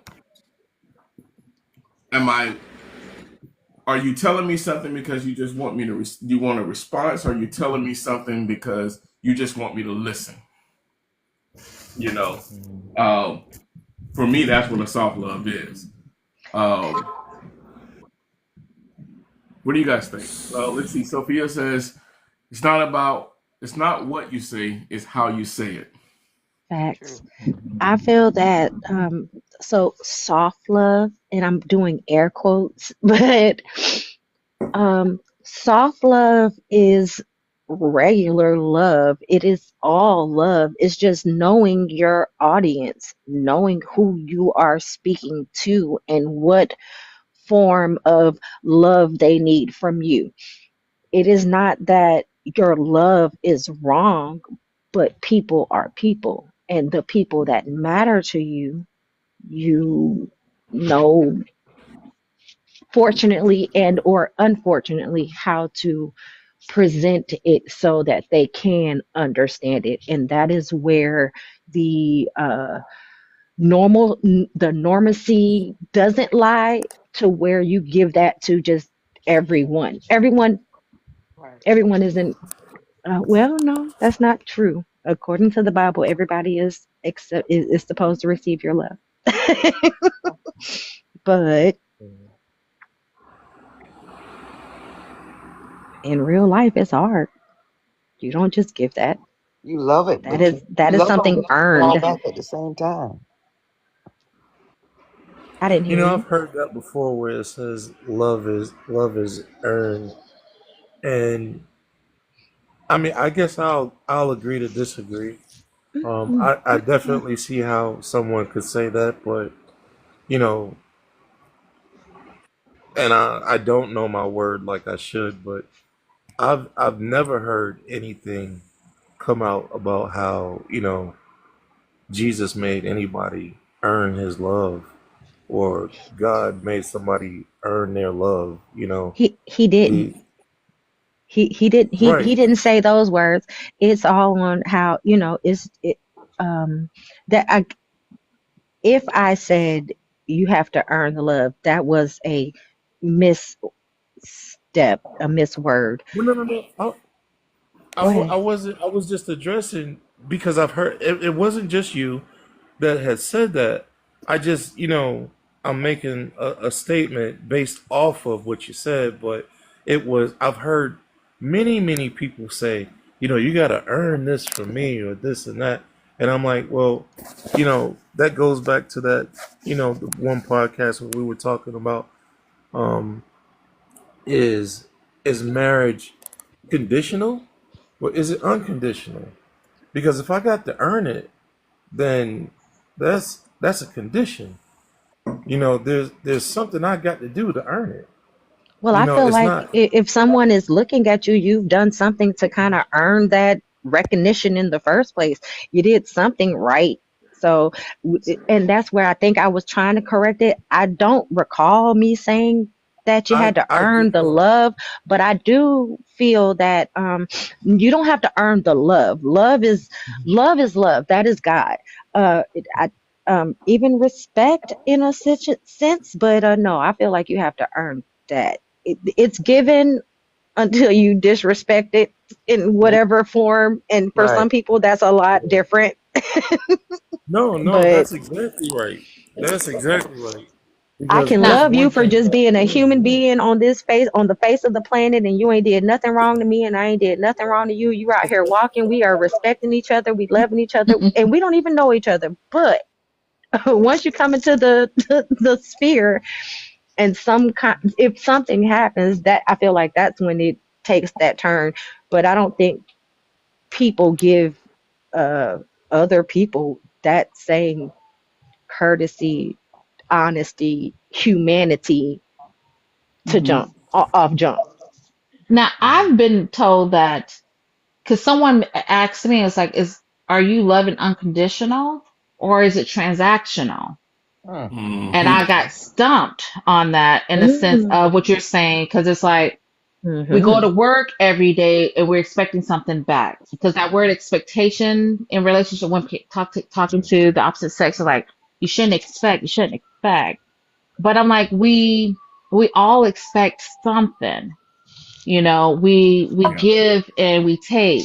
So I'm thinking like, as far as clarity, maybe you guys can pour some knowledge in me on this. I just feel like it does go uh uh it's a back and forth kind of thing. So it can look transactional, um, but it doesn't necessarily mean it's in a negative way. It's like saying like, well, if Yeah. you don't wash my back, I'm not going to wash your feet. It doesn't have to be negative, but we do. I feel like if I'm in a relationship with someone, I do expect you to respect me. I do respect you to hear me when I'm vulnerable and have empathy. I do expect. You see what I'm saying? And I Yeah. don't feel like that is something that someone's like, well, you shouldn't be expecting it. Because, like Marlon, you said that. It's like you and your wife don't expect anything. You guys should just go with the flow. I don't know how that is. I'm willing to, to listen, to learn, but I'm like, you don't expect anything? Yeah. And I mean, it Putting was. expectations on someone else is Yeah. crazy. It's. I mean, because when you have gone through, everybody has gone through so much stuff, and when you start to get to, a certain age or in a certain experiences in life, you learn that if I expect you to do something, it's like I think it was who said somebody was saying about just us being humans. Uh, Humans are gonna fail you. Period. Humans gonna fail because we are human. We are designed to fail. To mitigate those, you gotta come into a relationship and have a certain level of requirements, which is basically what you're when Tay was starting earlier and when everyone was talking. It was like that person of like you said, somebody that got jammed up, right? If it's a requirement for you to not deal with somebody in that way, then that's one of your requirements. You can mitigate a whole lot of things by being completely transparent and upfront. Hey, this is something that I can't deal with, regardless of the material things and the attributes and everything that you have in life. You got to say, hey, this is where I'm at in life. This is not something that I want. This is not something I want to deal with. And that's okay. So if you have expectations on people, people are going to fail you. But if you have certain things that are just requirements, to be considerate, to have communication, to be monogamous, those particular things are just the requirements of the relationship. So you have to understand that once you stop doing or you violate those particular requirements, I'm out. You, There's you know no what gray yeah. area. What I'm seeing here, Marlon, because this has happened in the early part of your podcast, is that terminology. Yeah. Mm. Because you just said if it's your Mm-hmm. requirement, is that your value, is that your belief? And then I'm using the word expectation, it can turn off a man like, you know? And what you're saying, I'm like, I'm agreeing, but I'm like, but that's a different term. I don't normally use that. Because that's Um, not an expectation of what he said are not expectations. Expectations can be, I get up at 5 a.m. It would be a expectation is he knows my routine. You want him to be a part of it or something like that or whatever. You may have spoken it. You may have even said it, but that's an expectation. He doesn't have to agree with it, participate. or yes, he does not have to participate in it. But the requirement, you would not have even chose that man if he wasn't, willing to communicate, or if you didn't feel like you could be in agreement with certain things that you stand Mm, on. Your Mm-hmm. right. expectations, I feel, are Desires? yes, Wants? they are things Okay. that do not have to happen. They are wants. They are not Gotcha. necessities. They are not what's going to make it um, be the best, but they can add all of those extra sprinkles and sparkles Hmm. and lovely flavors that give it that extra. I'm so happy I'm here. Right. So I like to give analogies, right? I Hmm. love sharing analogies. So my thing is this. My name is Peachy Tay. I'm walking down the street. I run into this girl sitting in her car on Peachtree Street with this peach tangerine something spaghetti strap dress and a blonde afro looking something. Come to find out her name is Star Dunbar. Hey girl, hey, we friends. It's just a thing, right? We are friends. So this is the thing, right? So um I always eat salads all week. I do sushi on Tuesdays, and I have to get my nails done every Saturday morning at 10 a.m. before everybody come in there. And my pedicure guy gets tired from scrubbing on somebody crusty feet. We friends. I just met you, and I give you a book, and you like, oh my gosh, this is our first brunch. What is this? These are my expectations. I expect you to do sushi with me on Tuesdays. You gotta be with me, and my pedicure guy, his homeboy, gotta do your feet, and we always Right. gotta get our nails and feet done together. Yada yada yada. But that's the expectation, right? I don't have those. In our friendship, I respect that you a natural chick and you ain't going to get your wig laid like me or getting a pedicure at 10 o'clock on Saturdays. But my standard is when we say, hey girl, hey, you don't be like, hey B. You not gonna be Uh, no B word. That's a mm-hmm. standard. So I'm not giving you a Okay. script to be a friend in my life. I just want you to be you in my life. But if I have an expectation, I'm handing you a script, and when the camera start to rolling, I expect you to turn up when we step in STK on Peachtree Street, so that my viewings on reality TV can go up. Yeah. So those are the difference Mm. between standards and expectations. And I'm gonna Okay. give you I another one. appreciate that. Yeah, Yeah, thank you. Hey, I'm gonna give Peachy you another one. Girl. So another expectation is your job has an expectation for you, right? Yes. Your job says, I need you to get here at this particular time and I need you to do XYZ. Your job has expectations. Now, if you don't show up to your job on time because your job says you need to open up this store at 10 o'clock, you get there at 10:05. You say, hey, I ran into traffic, there was an accident, yada, yada, yada, right? Your job says you're expected to do this, but the job also knows you there are going to probably be times where you're not going to be able to control what's going to happen. Your job is expecting you at that point to communicate with them and say, hey, I'm just was in an accident. I'm not going to get to the store on time. Your job is going to have that expectation because that's how you feed yourself. That's how you feed your family. In that relationship, you got to have those set of standards, requirements, however you want to call it, the considerations within the relationship, because that goes actually a little bit deeper because it's more of the this is the person that you're choosing to spend your life with. But This is bro, you chose that job. And when you chose that job, they gave you a statement of work or PD or whatever with the mm-hmm, expectations and your hours that you're gonna be working, whether you salary or whatever. So that's the mm-hmm, expectation from a job. They handed you on a piece of paper and you said, okay, I want this job. I'm gonna be in this work relationship and follow your expectations. You don't do that in a regular relationship. You choose it and you get to be yourself, whether you on time or late for a date. They ain't gonna counsel you because you was late for a date. Because I You know decided to exactly. put what? a wig on instead of wear my bald head. They not gonna cancel my date or my relationship because I didn't go get my nails done, but he want to put a ring on it. So I love that explanation as well because at a job they give you paper. That's the expectations, and you gonna do it because guess what? You volunteered to take them expectations and live by them. Right. You took the words right out of my mouth. So that's a cold expectation to have. But in your relationship, you got to have a set of just this is what I want out of this relationship. I'm not looking for you to be perfect. Because I know you're not perfect.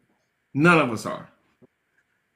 But I need to know that you can at least do these particular things because I know that there are going to be days where you're going to come home. Hence, here's the name of the podcast, 100 100. There are going to be days where you're not going to be at 100% when you in this relationship. And I understand that. All I ask is you communicate that to me and you and to have consideration that somebody may not show up at 100%, right? Facts, because nobody is a mind reader and no one knows Yeah. exactly Yeah. how someone else's day, even though they care about them and they may monitor it all the time, you still never know how someone else actually is unless they say, and they have to be honest and truthful. Yeah. So welcome in everybody. Anybody that's just joining us, make sure you guys are going in, grabbing that daily heart me, liking and sharing. Tonight's topic is a poetic justice type of love. And I got one more question I'm gonna pose for you guys. And this is a good one. What's a moment in your life that felt like poetic justice? For those of you who have seen Poetic Justice, what's a moment in your life that felt like poetic justice? Where things came full circle, especially in love.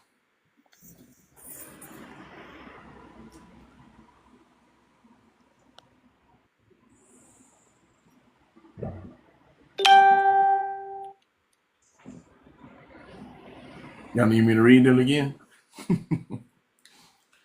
What's a moment in your life that felt like poetic justice, where things came full circle, especially in love?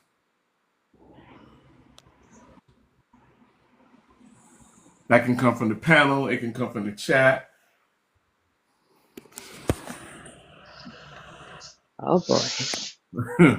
Let's see. Maurice Sovereign said, boundary set, requirements explained, demands communicated, desires expressed, needs value. Yeah. Okay. Gotcha. Yeah, he's hitting on the other part. Okay, Uh, babe. Go ahead. go ahead. I'm sorry. Go ahead. No, no, no. I wanted him to repeat the question one more Me time too. before I Thank you. answer. I got interrupted for a moment. I was like, "Ooh, I want to know what All the right. question is." Everybody got quiet, so I was like, "Woo, what kind of question is it?" Let me see if I can. Matter of fact, I'm gonna try to see if I can throw it in the chat. I think it might be a little Okay. bit too long. No, Me too. it's not too long. It's just it's very it's listen here, It's real. 33. You're real quiet. So You here's the question usually again. can expound. What's Well, a it's moment in your life that felt like poetic justice, where things came full circle, especially love? I was quiet because I mean I have my answer, but uh, unfortunately, you know, it's not my forever anymore. So that's Mm, sir, you we're speaking the same language, and I kind of didn't want to say what I wanted to say uh but because of it, but I mean, but guess what? You can't deny your real it was real love. It Yeah, happened. Even if it is not the same yeah, existence it is as of God. now, it still happened. oh yeah. I mean, It I made I get Go that. ahead. That's why I don't. I didn't say anything initially until you come talking about some. Well, what do you think? And then you got it. But it's definitely a healing process. But Mhm. for those of you, I don't think I've ever actually shared it. I think I might have started, but so I actually saw my wife. She did not see me, and it was a full year later. And my brother and I, next level, um, were out and about, and I pointed her out. I said, I call him, we call each other buddy. I said, buddy, there she is. And he's like, who? And I was like, that girl that I told you I saw. I said, she's gonna be my wife. And 6 months later, we were married. It's real. And now we're not. Hey man, I love that next level. You know what? 33. Look, that kind of it's still sensitive because it shuts you down a little bit, and you don't get shut down. Big Oh mouth. no, it didn't shut me down. I mean, it's just I said a little bit. it's life, you know. Yeah. It's, Yeah. it it takes two to have it. So Whew. Yeah. So, I'll piggyback. Um, I had a love of my life. I thought it was a love of my life. It I don't know if it was him or me. I think that sometimes timing is off, but sometimes people aren't ready for what they ask for. And I feel like I was the person who wasn't ready for what I asked for. And then I got what I asked for. There was a little blip, and a little blip. It wasn't cheating or anything like that. It wasn't anything that should have made me do what I did, which was just leave the whole situation. But I chose to instead. Am I mad at it today? No. But I thought about it and it was just like, oh man, did I, you know, um, move too quick? Give up too soon? Did I give up? Did I just move on? Did I not see what I thought I felt? Now the relationship played out and did what it was supposed to do. And unfortunately, it was not supposed to be my be all to end all, but it was one of the most greatest and beautiful, even though it was a little hurtful, stepping stones to know what I wanted to go for next, or what I was looking for, or wanted to feel and to be seen by somebody else. Facts. Sorry, you was gonna say something, Morris? You about to say something? Uh, I put it in the comments. Oh, okay. Hey, how y'all doing? I guess Hey, I what's don't going never on, had a brother? poetic justice type of love, but um, I guess you would say I would desire to have one, but that's all. I got you.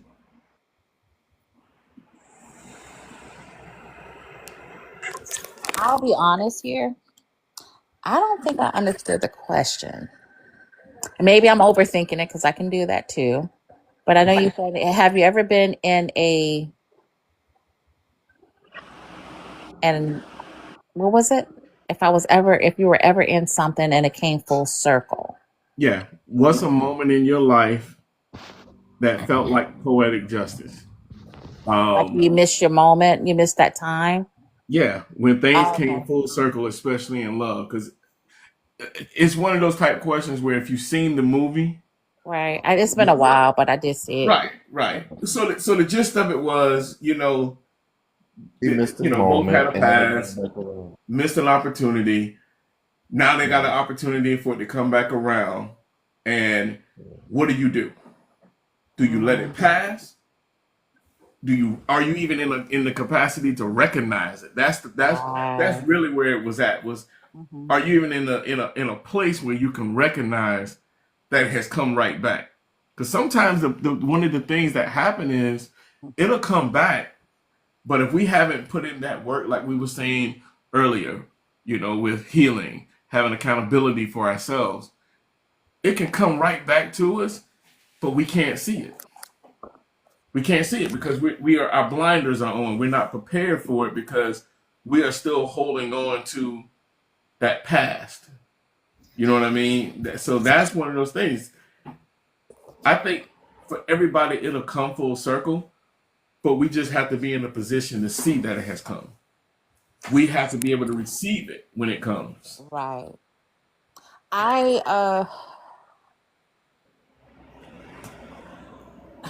you know how you have those gray areas in relationships where you were in a relationship and then you kind of trying to be apart and you come back and you it seems to, well, from my experience, it's like it made it more difficult because we haven't had enough time apart.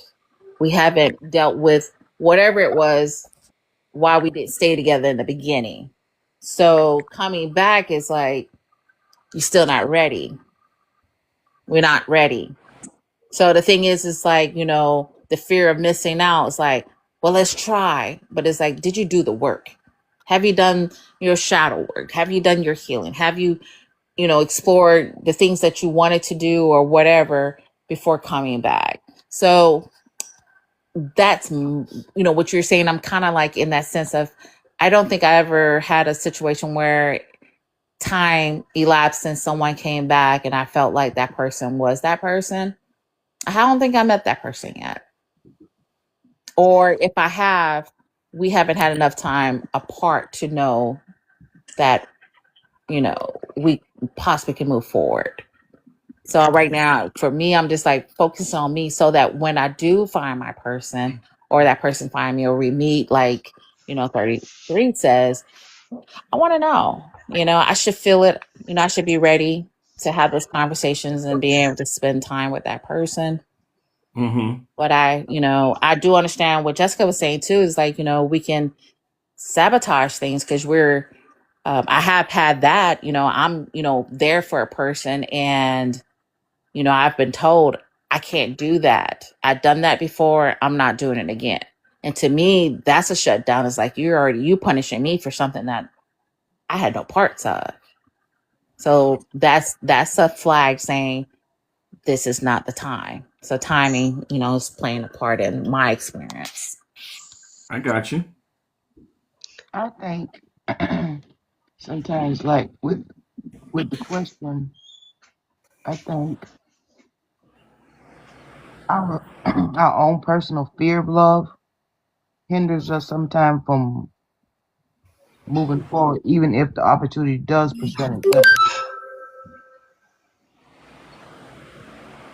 Mm, the fear of love. Yeah, I can definitely agree with that. I think there's a time when I think inherently all of us want love, but some of us don't know how to love. And I think that plays a part into um, being able to receive love.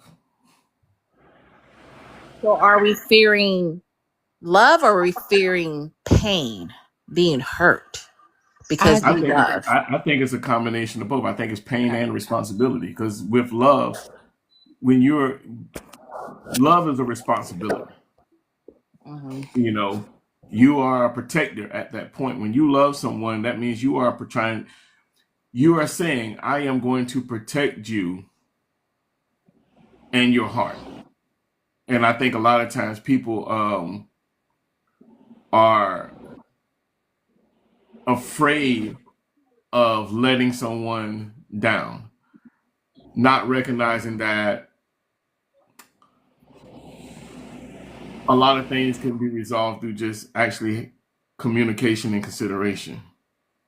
You know what I'm saying?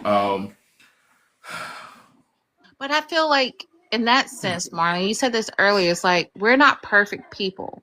So at some point, I might offend you, not even knowingly, or nothing is never going to be perfect. So if I'm protecting you and I'm saying, I'm going to protect you and I'm going to love you forever and always, doesn't mean that I'm not going to have my feelings hurt by you at some point in a relationship, right? Right. So the question, me asking you that, Star, is that if I do offend you or I do wrong you in your eyes, do you Right. come to me and say that? Do you come to me and say that? Yes, I'm a communicator. Okay, all right. So if you come to me, if it were me and I come to you or you come to me, then me, I'm gonna apologize to you. I'm gonna ask you what was it, that offended you about it. And now that can go, in my experiences, that can go two ways. You Mm-hmm. can get offended that I'm asking you to talk about it, or you can simply explain it to me so that I understand what it is that you are going through, went through, and not trying to, do that again. So So, 33 big guy, I like to chime in there because I'm gonna be real mhm, transparent. When somebody says simply and then they say it before a word, simply for you might not be simply for that other person. Simply right. is I think sometimes so. a term that kind of is condescending that people use. It's Okay. simply like you're saying, you idiot. It's real simple. All you have Yeah. to do. So the thing is, timing Mm-hmm. is when you go back and apologize and say that you're not gonna go and say, "Well, did I offend you? I'm trying to apologize," and you see she's scrubbing the stove top because she mad. So Right. it's So, definitely timing, and then also the words. So, like I was for just about to me, say that lends to don't be calling me any of those words that you just said because that is disrespectful, disparaging, and everything. And you want me to do wait a what minute. for you? so What words did I say? all No, of that, not you, big guys. No, Oh, what oh, her oh, oh. I example? see what Her you're saying. Yeah, example. yeah, yeah. yeah. Okay. So, Okay. my I was example like, is like, dang. Like, are you mad? I'm sorry if no, I offended you. That's one thing that triggers me. I'm sorry if I offended you. If I'm scrubbing the stove. right. So you have. So I think the timing is good, and I wasn't calling those names, but somebody using that one simple word, simply, you can simply respond. That triggers So, me, and like in a relationship, well, wait, wait, wait. like for Before you instance, finish, and when I you were want you to finish. I use simply as just in speech. That's I'm not saying simply, but go ahead. So you see how Star Dunbar was saying, I may say something and I don't want to offend you, but I may Hmm. offend you from something. That's something that Hmm. triggers Peachy Take. Right. So you not knowing that could, Hmm. spin it off to something else. I know you were sharing earlier saying how you were having a conversation and trying to have resolve, and it wasn't going Hmm. to bring any type of resolve because of the timing. Hmm. So I think that's a big thing, the timing, and not only that, knowing the person that you're talking to.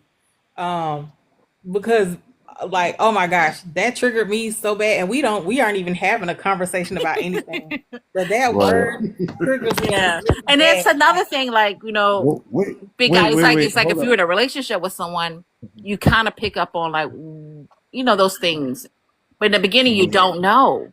And that's the thing that sometimes, Right. what you were saying, big guy, is like, if so you're being vulnerable, it's like, oh, but it's like, read the room. Like, do you not know? Right. Well, Like here's you an were saying, you example. throw it back at somebody, or if you say something, and then later on the person throws it at you, and then you're like, "Oh, I'll never trust to bring that up again." Well, how does that person know that it triggered you or it bothered you unless you have that conversation? You and So Star this is Wars was this having is that conversation earlier. mhm. This is me being a man right now and giving this example. Uh, to me, love knows no timing. So, with that being said, Peachy Tay, I'm so sorry, love. I did not mean to offend you in that manner. Oh, you I, didn't. No, I was just using it as an example, but that word does trigger me. But I had nothing against She was like, Hey, but but it does. I'm truly notepad, yeah, 33. but Note the to but self. which negated Don't everything that say she said before simply. the but, right? I know she was like, but, but, yeah. But I get what you're saying, big guys. Like, having that, and I realize okay, so y'all know they have women having that list. They have check off 6 feet tall, gotta be dark and handsome, blah, blah, blah, blah, right? But as Marlon also says, you get older, you start to realize like some things aren't supposed to be number one on your list. Great sex is not number one because you can have awesome sex, but you can't communicate. I was just So about to say, girl, can you talk to me and I understand what you're saying and you understand me? I Ooh, that's understand. important. That's important. I think, and we do that. And what I realized is like having this conversation right now, I got goosebumps, you guys, because I feel like it's really, I'm learning from you all. Um, but I realize there's like so much we avoid in the beginning. Like, of course, when we see a person, it'll automatically, you're going to have that attraction. But for me, it's like, if you can't communicate with me, like Big Guy says, like, are you letting me know this? But sometimes I do know in the past, it's like, I don't want to say that because, they say women are so sensitive. You must be on your period. You must be PMS. And it's like, I'm a woman. You want me to be soft or hard? If I'm hard, too hard, and I have to, it's just trying to figure those things out. But I You know feel, what? This whole soften. I'm sorry. Go ahead. I'm sorry. oh no, I'm just saying, like, if we're authentic about ourselves and what's mentioned about like knowing what your standards are, your beliefs and your values, it would, that's all goes back to, we said that self-love. But it's true. If you don't know yourself, there's no way you can be in a relationship. How can I love Big Guy if I don't even know how to love myself? How can I expect Big Guy to take me on trips?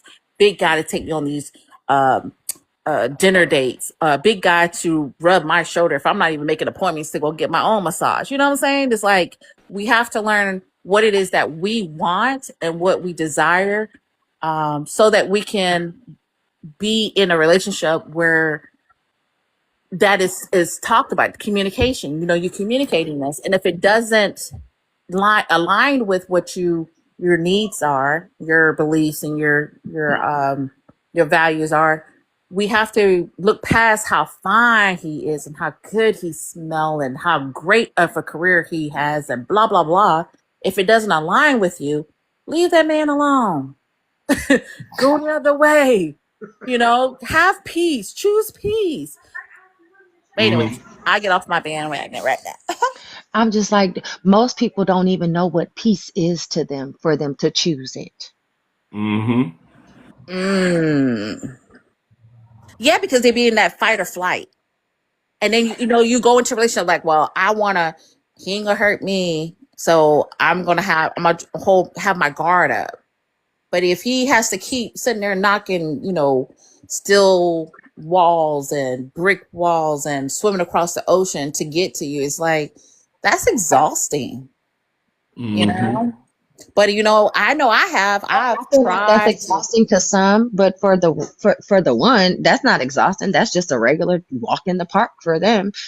Every People are aligned with the people they are supposed to be aligned with, but majority of the time, we never choose the people that we are aligned with. Mm-hmm. Yeah. You don't see that person as the person for you, or for whatever reason, we're very nitpicky nowadays. And okay, I want somebody 6'5", and he's only 6 feet. He taller than you. What does it matter? Like it's something I fit in my head. It's something that's simple, and it's just like, really. But Right. he At this big respects age, you, you shouldn't and even be he worried about loves you, and how they he are. shows up, and he's attentive, and these things, Right. stuff like that. And you're just like, oh man, but he ain't 6'5", so Man, you steady shrinking. But exactly, Right. exactly. he gonna end up Right. being 6'2" anyways. But yeah, so those shouldn't even be on our checklist at this big age. What character questions do you have? Say it, girl. Right. Mm. Right. That's Here. that's it. That's that. Mm-hmm. So I got another question. Here another question. Welcome in, Sam. Have you ever used poetry, music, or art to express feelings you couldn't say out loud in a relationship? Yes. My Got love a whole playlist. languages. Whole Yes. playlist. Music, baby. Yes. I Art, sent out a honey. song. I was sitting in a Food, heartbeat. lovely. So y'all mean y'all done had somebody outside y'all window with a boombox, didn't you? Oh, that would have been. Oh. I got you. Look at here, Peach. Look, Peachy T Tay got quiet. Peach No, Tay. I was gonna say that is very interesting coming from Star Dunbar being a communicator because I'm a communicator as well, right? Um, but to express my feelings, I'm a singer as well, so I sing like songs. Ooh. But that's very interesting that you have being a communicator, having someone else use their words for you is very intriguing for me It because is. I'm It's kind of like more so of it's like it's. I come from a family of musicians, and the last guy that I dated, he started sending songs to me, and I was like, "Oh, I haven't heard that artist before, and that's really beautiful music." I will break out in a dance quick in a song. I dance all the time, right? Can't sing, but sometimes it's like I remember it being in a situation where I'm like, I don't know what else to tell you, and I'm like, you know what? Let me go back to the beginning of our relationship. I'm gonna send this song. And I can remember the song that I sent. And I was like, maybe he'll get it that way. My niece was like, Auntie, you can't sing that gotcha. song to him. Like, you got to talk. I'm like, girl, I So you're said everything I could. I don't know what else to say. And that's what the song is by Mint Condition. Nothing else to say. Nothing else to say. My Hmm. favorite And I was band. like, I don't know how else to tell you. Like, this just is, it's just not it. mm, And he still Well, didn't. I you don't know, know. that's like I had a moment, I love music, I love poetry, I love all that. And just sitting here one day, like Morris, he writes poetry, draws everything. Um Ooh, I like mercy people. Mm. and I sat here one day and I was like, you know what? I'm gonna do a song for my wife. I'm gonna tell my story, our story. So I'm one of those ones. I embrace, technology, people, and everything. So I wrote down a little synopsis, sent it in, and maybe a few of you guys might have heard it. And I think I posted it, but I wrote her a song. But the song was our story from 28 years ago, 29 years ago, of how we met, all of these things. You old, And Marlon. I am. I'm sorry. Go ahead. I embrace it with my grades. Yes, Uh, yes. but even when I was, posing that question, I was just thinking how much I've actually used, you know, the music, the art, those things just to express some things that I not necessarily that I couldn't express, but I think it would have the delivery of it would have came out a lot better because and it would be so much received so much better because I actually put in effort. It wasn't just plot. It was effort put into it to make it what it was. You know, Understood. Effort is a big thing on both it parts. is. Go ahead, big guy. Your screen blued up. You've been quiet. Hey man, I you love got messing that with big laugh guy last. for Hey real. man, I that's do. my I love dude, messing man. with him.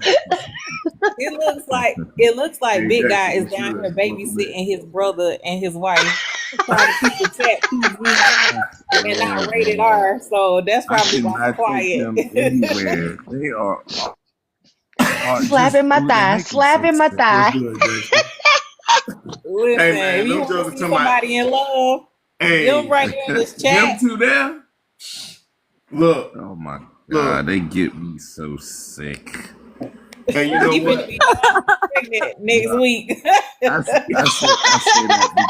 say that jokingly because he would say the same thing to me. I Oh guess my we're a little different. We are two very affectionate guys.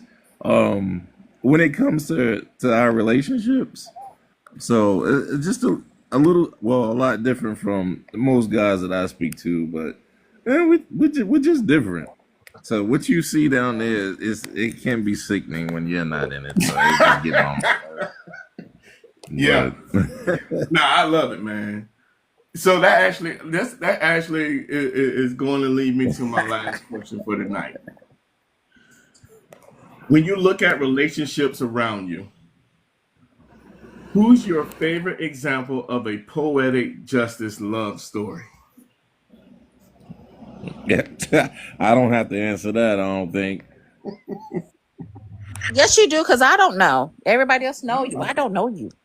These two big dummies down here in the chat, What?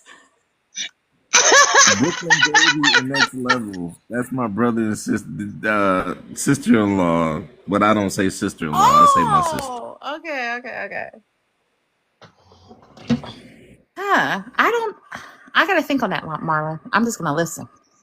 Repeat on, por favor, please. Just That listening for you. blasphemy. I had to mute. I'm sorry. I had stuff going on in my house. I didn't hear you. Please Oh, repeat So your okay. last question. when you look at relationships around you, who's your favorite example of a poetic justice love story? Oh my gosh. I love Marlon and Nisi. They are so awesome. I love you guys. I love your wife. Your wife is awesome. She should be on screen because she is way better than you. But hey.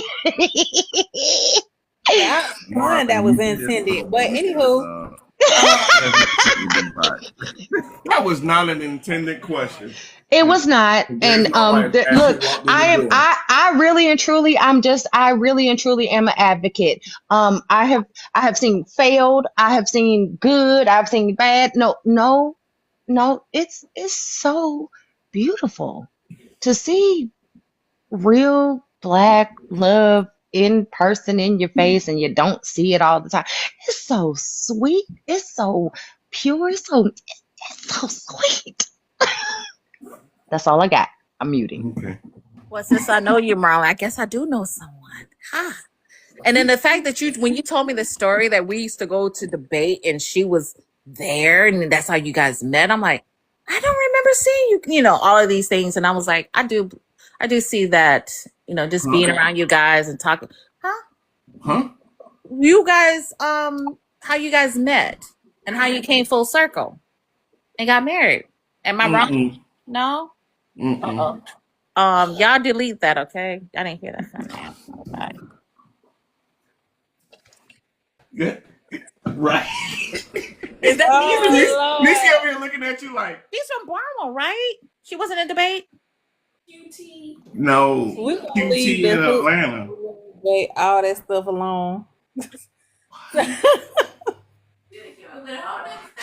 Star came up with a whole nother story for you, babe. Marlon, are y'all in Atlanta? Yeah. Y'all in Atlanta, I Marlon? didn't say anything. Oh, I I'm said right here, dog. debate. No. No. You're thinking about my son's mom. Shut up. My son over here shaking his hand like, please shut up. Just shut up. Shut up. It's okay. No, it's I'm fine. old. I Yeah. still love you guys. She loves me and I love her too. Nah. Yeah. I do love her. Yeah. She do love You me. hear? She said she And loves she's you. gonna please forgive me. Huh? To my mom. But you guys are a beautiful couple, One honestly. of the things I have learned about Nisi, not knowing her, learning her, getting to know her, and then knowing her, oh, she is really and truly just kind of. I ain't never met no black lady that's just like, oh yeah, everything really and truly sound like sunshine and rainbows coming out. Yeah. She got a sweet voice, but then it matches her character, and that is everything for me. Marlon, just say Antavia behave out loud real quick. Okay. I'll tell you to behave. Thank you, bro. So, a poetic justice kind of love, right? Um, hmm. So I'm from Atlanta. Y'all probably all know Jamal Bryant, right?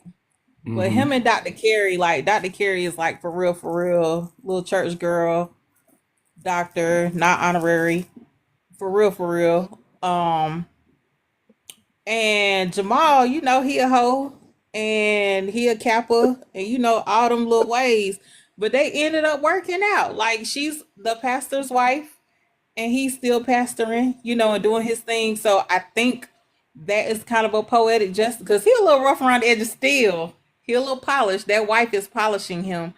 But I think that's a poetic justice kind of love. And I feel like she keeps him on his toes because now he's an older man as well and he can't like do what he used to do and how he used to do it because she's like always in front of him and so Yes, the he always preacher. has that chase with her. And so I think that's a poetic justice type situation. Like, yeah, he's educated, comes from a well-to-do family with a background, but him as an individual is not his family. He had his stories and everything, as an individual person. And she's like this little Mary Suella goody goody two shoe chick. And they came together. Yes, he's been married before and all this and the other, but I think that right there, that is his person. And that poetic justice love kind of like came together. And it's really unfolding like in front of everybody on a platform. And I Mm-hmm. think that this is going to be one that lasts because it's just that poetic justice type of love. Like, so they didn't meet before and it came back around, but I think the type of woman that he was looking for in like his ex was in her, but the better that he actually needed. So that poetic justice kind of love is what, made it yeah, doggy next level. I get I'm over here trying to hold it in. They are crazy in this chat, man. Oh, it's I love that I scene love it, man. Look, I'm here for it, man. This is what it's here for. Look, if y'all don't get an example of what it is, there it is in that chat. in the Oh So, my chat. so god. Mhm. since my wonderful sis over there thought my question was a loaded question, now I got to give another question. Yeah, I love you too. Um, and I'm gonna end on this one. Is there a part of your story you wish Yes. someone will love you He through? said yes.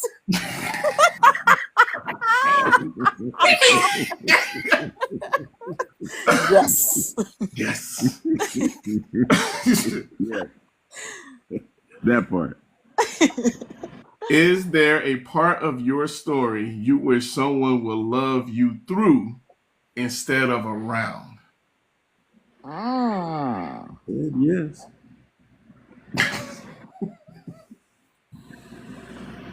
Mm-hmm.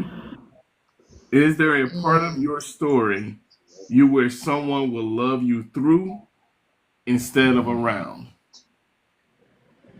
You know what's crazy is that a lot of the relationships that I have been in, I end up being what they call the wife in the relationship, but not becoming the wife. So, like the help meet to help the person get through a certain situation to get unstuck or remotivated or going through, but Stop talking never about my become. life. I But done, don't. I done I'm set up a sorry, lot of people. Brittany. People that left the idea of dating me or whatever, and got married, had kids. I'm like, Yeah. Or have you ever been like, oh, you're a unicorn, but unicorns don't ever get married. They just get used and then thrown to the side because unicorns girl, I ain't are, never been engaged, never been married. Yeah, I think I am a unicorn. yeah. But you're I'm here like the to help star the star to shine that on they you and want. get you better and send you on And your way. the last person that said that to me, I said, you are not gonna make me a mystic creature. That's not real. I'm a real person. I'm here in your life. You're in mine, and what we doing? Or get out my life. And so, yeah, that is yeah, what I've experienced. I've been that person to help, but not ever the help me, quote unquote, Well, wife. well, Peachy Tay, you have an example that, I ain't gonna put your business out there. It ain't my job to do that or my No, go place to on and do share. that. I shared it. I'm Go ahead, share it. I'm just saying, you got to get past that part in your mind to see where that's gonna go. That's up to you. That's up to you. You don't know. You'll never know unless you can remove that thought process and see where that goes. You mean the thought You stop process and of you her wonder. being a unicorn? Okay. No, she know what I'm talking about. Oh, that's an A/B conversation. Start see your way out conversation. No, no, I'm no, I'm no. lost. I don't know. You're gonna have to What were like we talking about the other night? What were we talking about the other Bro, I'm night scared to do on the that one. call when you when you mentioned about the gentleman um that circle back? oh yeah, I think I don't know. Maybe Godmother or something came on and distracted you, but I said that I actually had to release him because yeah, I was in a situation with a guy and he came back around and pretty much kind Uh, of scooped me back up. But I said I had to release myself of him, and I know that I was able to, release myself of him because when you're able to um not try to reach out again. Oh, I know what you're talking about now. Yeah. Did you So text oh, her, I big was let me guy? You tell had to hold on, let text me hold her, that didn't tell thought, you? y'all hold what that thought. happened. Let Wait, me wait, tell wait, y'all wait. what No, no, no, happened. no. Hold that thought. Because now I gotta ask you, why you have to say Godmother distracted me or something? What's that? What's up with that now? You ain't had to say So that. when Godmother comes on the line, she gets like really loud or whatever, and you really kind of go into a shell. Like you have really good talking points every time you're on the panel, but you don't compete with her loudness. And I do the same thing, so it's not just you. I just let her have the floor because I'm like, whatever she says, she's not really trying to hear it. We did have like a little breakthrough the other night, but when she's talking, she wants to dominate, which is why we went into the personalities. And so I Yeah. know how to deal with different personalities. And so instead of to compete with her, it might be therapeutic for her to talk and say what she needs to say. So that's why I said that. Well, Not as a that's why I shot. choose to. No. I get it. I get it. I choose to listen because we actually talked about that the other night, and I said, it's best that I just be quiet and listen at that point, because that same conversation you're talking about, I so wanted to say. Now, was this conversation so good, and was it a breakthrough because there were no men actually in it?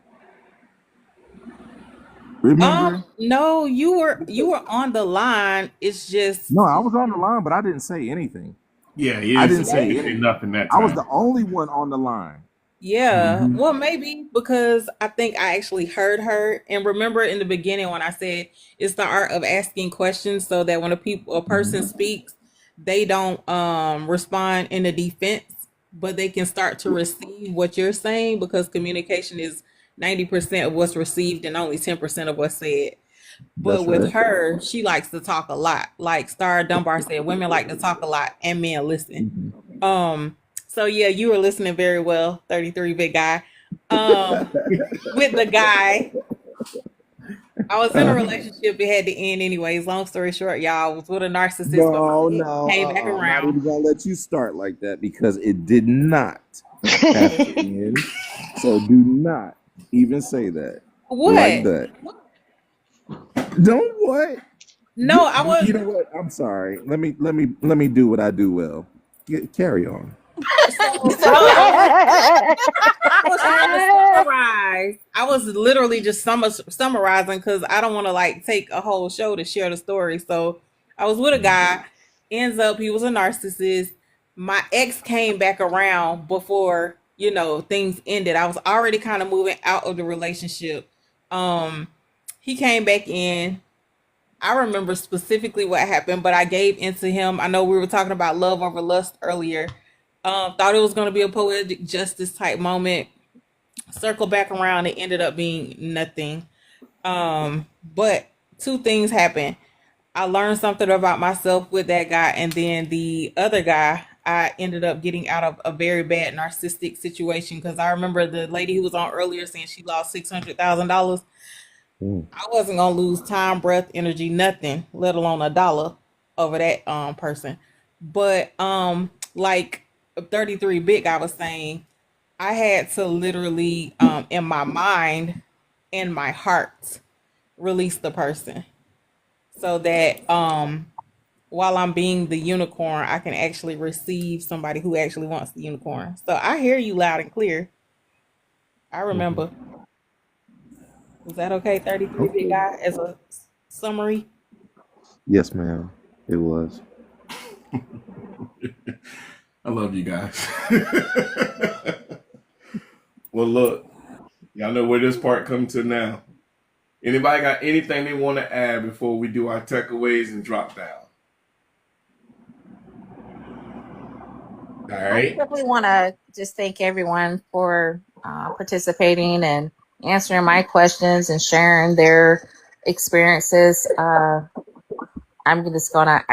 I love the fact that we can have this conversation and you have this platform, Marlon, so that women and men can come together and try to learn more about not just the opposite sex, but even more for ourselves, so we can have better, healthier relationships. Absolutely. Absolutely. So do you want to use that as your takeaway or you want to add something else? No, yeah. Oh, I jumped. I jumped. I'm sorry. Yeah, that'll be my takeaway. All right, cool. So that you keep your coins, I'm gonna don't jump down. I'm gonna drop you down. Okay. All right. All right. Who I truly enjoyed the platform. It's my very first time, and I valued everyone's statements, comments, little shy acts of frustration, emotional sides. It was truly a pleasure, Marlon Fairfax in the house, okay? Hey, I appreciate you. Appreciate you and all the input that you gave. You know what I mean? And Yes. hopefully I'll see you back tomorrow because I'll be back Okay. on tomorrow. I'll chime in.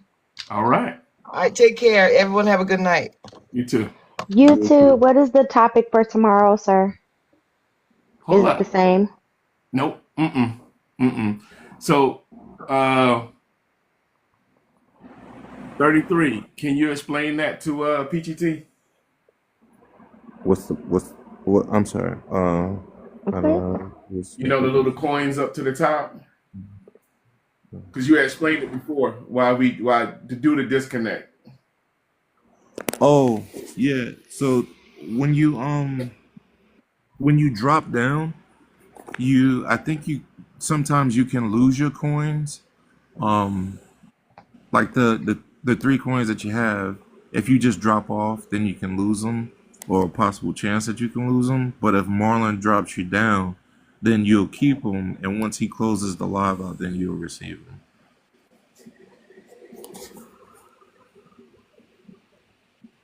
But I don't know. But to give them, I think that you can give coins to other people, but you can't. Oh, do, does she mean how do you give coins by like the roses? Like for Yeah. example, I give you a rose, Yes. then Unfollow and follow again. you get a coin. So that's what happens. Your gifts are the coins, or did you know that already? Am I just I do not know how to use TikTok. Y'all are educating me. okay? So you see your little gift box down at the bottom. Yes. All right, click that. Okay, see the coins with the different amounts beside them. Oh. All right, now look down in the far right corner. How many coins do you have? I ain't trying to put your business out there, but what? I don't know. It says recharge. In the far right bottom, you'll see a little That crown, and then you'll see a coin with a number beside it. Does it say recharge? I'm not on my iPhone. TikTok is on my Android, so I don't know. she said hers says recharge. If it says recharge, that Uh, means she have to probably add some funds, or she have to go in there Yeah. and You, exchange the funds. yeah, Oh, so I gotta like put a right. card on here or something? If you want to, you don't have no, necessarily you don't have to. have to. You can do an I'm exchange willing to because bet you got. You know what? Hold on you a got sec. more coins than you got Go more than go. what it looks like. She's got coins. She got coins. Yeah. You still got to So be able to see it wherever you are. It, let it's me in your let me gift help her out box. If real you quick. can click that gift box, Oh, I finna yeah. she muted all the way. I was gonna help her because if you click the exchange, you actually hit the exchange. You should be able to see some numbers. Well, Miss, she can't even see the crown in the bottom corner. she said she's saying the Like I exchange. was It's that trying to help her exchange. see that. So it says available. I have 3 coins and 4 cent available. But I Okay. got 5 coins, so I don't understand. So you have 3 coins and 4 cent. So when you close out, or when Brother Marlon close out this live, those 5 coins, they probably give you four. But they'll add that to the 3 coins or the cents. They'll add that to that once Marlon closes out on the total live. So every time you go in somebody's panel and they donate to you, or you have a live and they donate to you, for example, if you have your own live and people donate to you, once you close your live out, you can go click on your balance, um, and it will tell you how many, what you have. But if you wanted to know it while you're actual live, you can take your screen and slide your screen over while you're live, and it'll tell you how much people have contributed to you. Mm-hmm. So it's not really as complicated as one may think, but Okay. you can have a person like we can walk you through that. That's simple. Yeah. Okay. Hmm. But you got money. This thing goes so deep. Yeah, you got Um, money in the bank. Thank you, guys.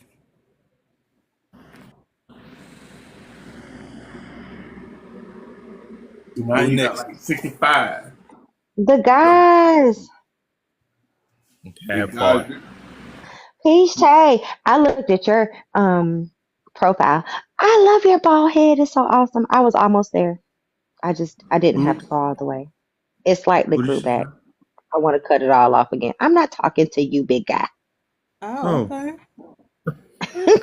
Well, thank you. You're welcome. Yes, big guy, you don't have a bald head, sir. And you're not Peach Tay. It's I do, peachy. ma'am. It's peachy Tay. I'm Peachy sorry. Tay. Peachy. And I saw it and I just didn't. I'm sorry. Yes, ma'am. It's Peachy okay. Tay. Me Peachy Tay. Yeah. Mm-hmm. I actually do rock a ball head, ma'am. Oh Thank you. snap! Hold on. Wait. Since when? Because I was just, it ain't bald. Uh, Dag, she left to go see. She left. She left alive. She said, "Let me go Dang. see." let me go look. 28th. That's what you showed us on September 28th. My bad. Dang receipt. Receipts. Oh, no. Look. All I Receipt. did was click the picture. I just clicked the picture. Went to the profile. Yeah. I love you guys. Well, Jessica, why don't you Yeah. give us your takeaway?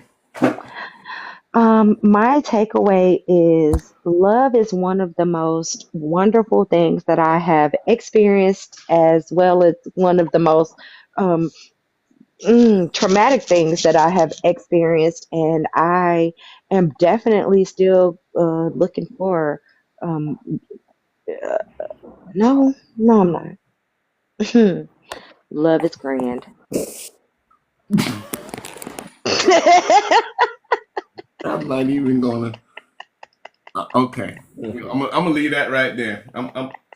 All right. I'm gonna drop you down, but I still wasn't hang even out going because you to can give a still see takeaway everything. or anything today. I wasn't going to give anything. I participated a smidget. I didn't have a takeaway besides the fact that love is grand. It is something that I hope everyone actually feels, attains, has a hold of at some point in their life, because real love is fantastic. Well, there you go.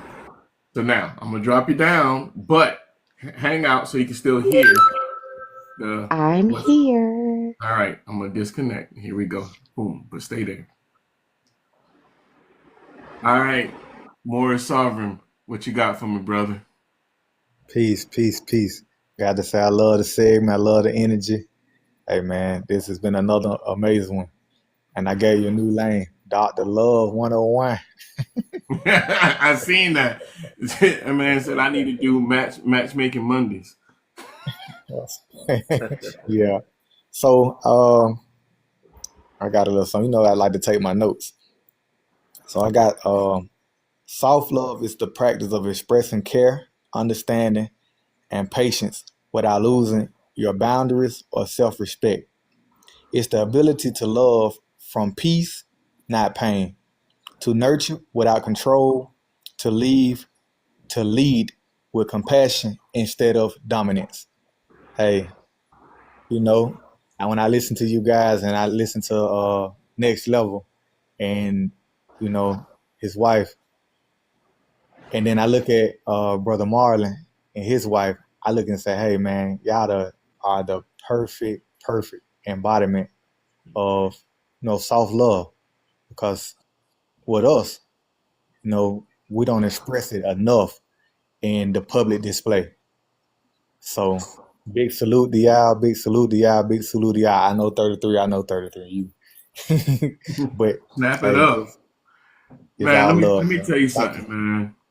Morris, what I love about this cat here, man, Every time he says, he lets you know, man, I took notes.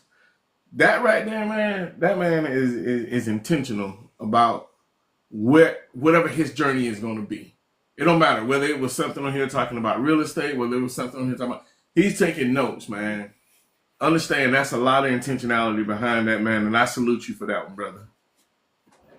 Thank you, thank you, thank you. All right, drop you down here.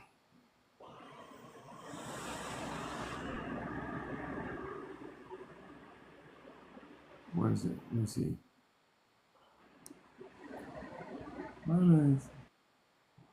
I should just let you click them and hit disconnect. Yeah, here we go. Boom. All right. 33 of PGT. Which one of y'all want to go?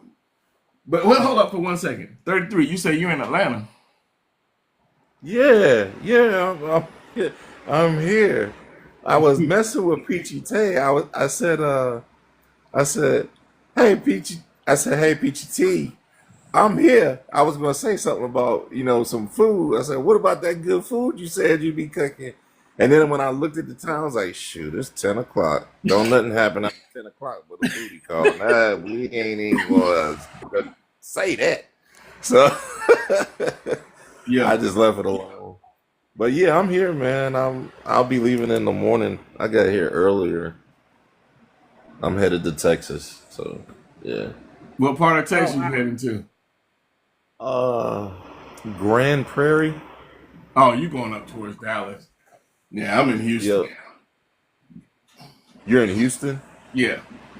Oh, okay. Okay. Okay. Yep. All right. Yeah, that's one. So which one of you guys want to do your takeaway first? I can. She's in Marietta. Oh Look yeah. at next level. Well, what I would like to say is, God is love. And I don't know about you, but it's all about relationships, period. That's why we are so fascinated on relationships. What is your relationship with God?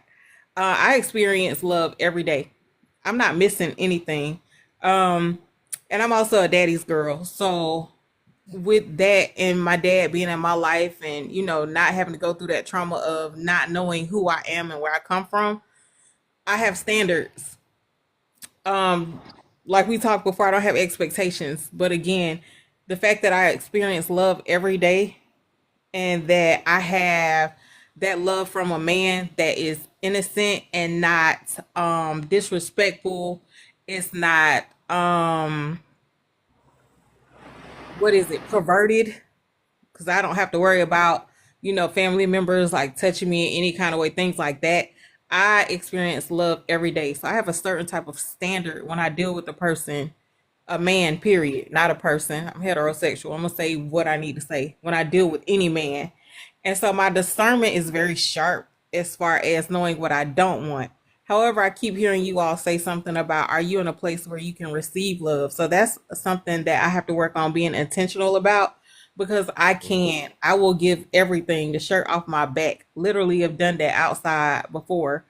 Um, but the intentionality of putting myself in a place where I can receive it. Um, but I'm also smart. I'm not gonna put myself in a place just to receive love and then you had me lower than where I was living. The standard is still gonna be there. And so I'm looking forward to, who God has for me. I'm not missing out on anything because like I said, I have love every day. And I have faith because I have that relationship with God. I still have hope because hope is faith. Um and what is to come is the evidence of the faith that I have. So I am very, very, very um okay, Jessica, on you, girl. I'm very hopeful. I'm very optimistic. I'm very focused. And yeah, my brother knows, like when it comes to like business stuff, very focused, very driven. When it comes to relationships and everybody saying, oh, this soft life, I'm working so I can't have that soft life. Whether it is, me continuing in this lane or with someone else. So I'm just gonna be me and say to God be the glory and keep moving. I am thankful that I'm not numb because of situations that have gone on or tried to kill off anything because of experiences that I've had. I'm very thankful that the experiences have created character. My life is a masterpiece. God Hmm. said I am a masterpiece. So masterpieces are priceless and there are none like it. Um, so everything that has happened in my life, I say it happened for me. So I'm just in a place of gratitude and I will continue to walk in that lane so that everything that is for me will be attracted to me. So yeah, that's pretty much Man, it. love it. Love it, man. Walk in yours. That's all I can say. Walk in yours. All Yeah. right. I'm gonna drop you down. And everybody that's still here, make sure you guys unfollow me and follow me back. Unfollow me and follow me back if you hadn't already. Look and see how many you got, Marlon. Swipe your screen to the left. To the left. Is that on an Yeah. Android or on an iPhone? It doesn't matter what it is. Just swipe from right to left on your screen. Oh, from Right. right to left. Yeah. All right. Oh, All right. Do you see how many follows you Six. have? I Followers. got 6 new followers. Okay, that's all you need. All you need is 5. Okay, got it. So Yeah. appreciate you guys. Per live, you only need 5. You just gotta have 5. It Okay. should say like 40% in there. Yeah, 40% in this live. Yeah. Yeah, you met it then. All Yep. right. Bet. Hmm. All right. Let me disconnect PTT. All right, big guy. It's on you, brother. Well, my takeaway, um, I'd have to say is that I learned from everybody's their understanding of how they feel about. Well, I shouldn't say learn because I don't remember exactly per se what everybody said, but I listened to what everybody was saying about how they felt about love and uh, where they are, and what I get from that is that love is just is such a powerful thing, and it's something that's free. It's free for us to keep, or it's free for us to give, and it's something that's you know if you've ever experienced love, then giving it freely is it means nothing to you because it's a feeling that you always want to feel. You know, um, to not want to give it, you may want to start asking yourself why not. Um, as I said, and the only way that you can is that you've experienced it in some way, form, or fashion. For instance, Peachy Tay, you know, expressed how her dad made her feel. So she has the ability to give it to whomever, but she definitely gives it to herself, to which she should. Um, all of us should. But like I said, once you have a good understanding of what love is, I mean, you should want to give it away. You know, is something that you guard, yes, but not in a way of like, it's gonna hurt you, or unalive you or something like that. It's just knowing you and loving you should ultimately equate you being able to exhibit love. So that's my takeaway. For sure, for sure. I'm gonna drop you down, brother, and then I'm gonna give my takeaway. All right. So my takeaway from this whole thing, right? The whole podcast topic was talking about a poetic justice type of love. You know, I think at points in life, you're looking at two people who have, two wounded hearts, right? And somewhere down that road, somewhere down that road to healing, they was just like, how are we going to navigate this life? Um, is it for me? What am I willing to do? But I think love, when it comes to those two wounded hearts, I believe that you will find love, and sometimes in the most unexpected way. It goes to that whole expectations. I think don't expect to find love, as soon as you walk out the door. Everything takes effort, lower your expectations and you'll find it. Don't expect it to just fall right into your lap. I always tell everybody, pray for it. Make sure God is in it.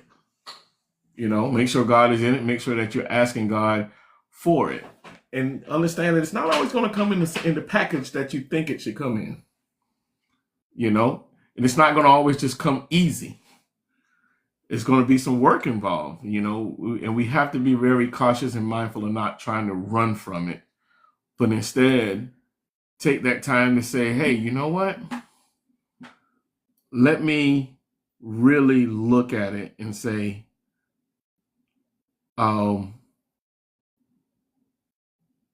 is this something that I should go for and towards? And my wife is over here. I think she wants to add something. So if you hear that little voice, you know who it is.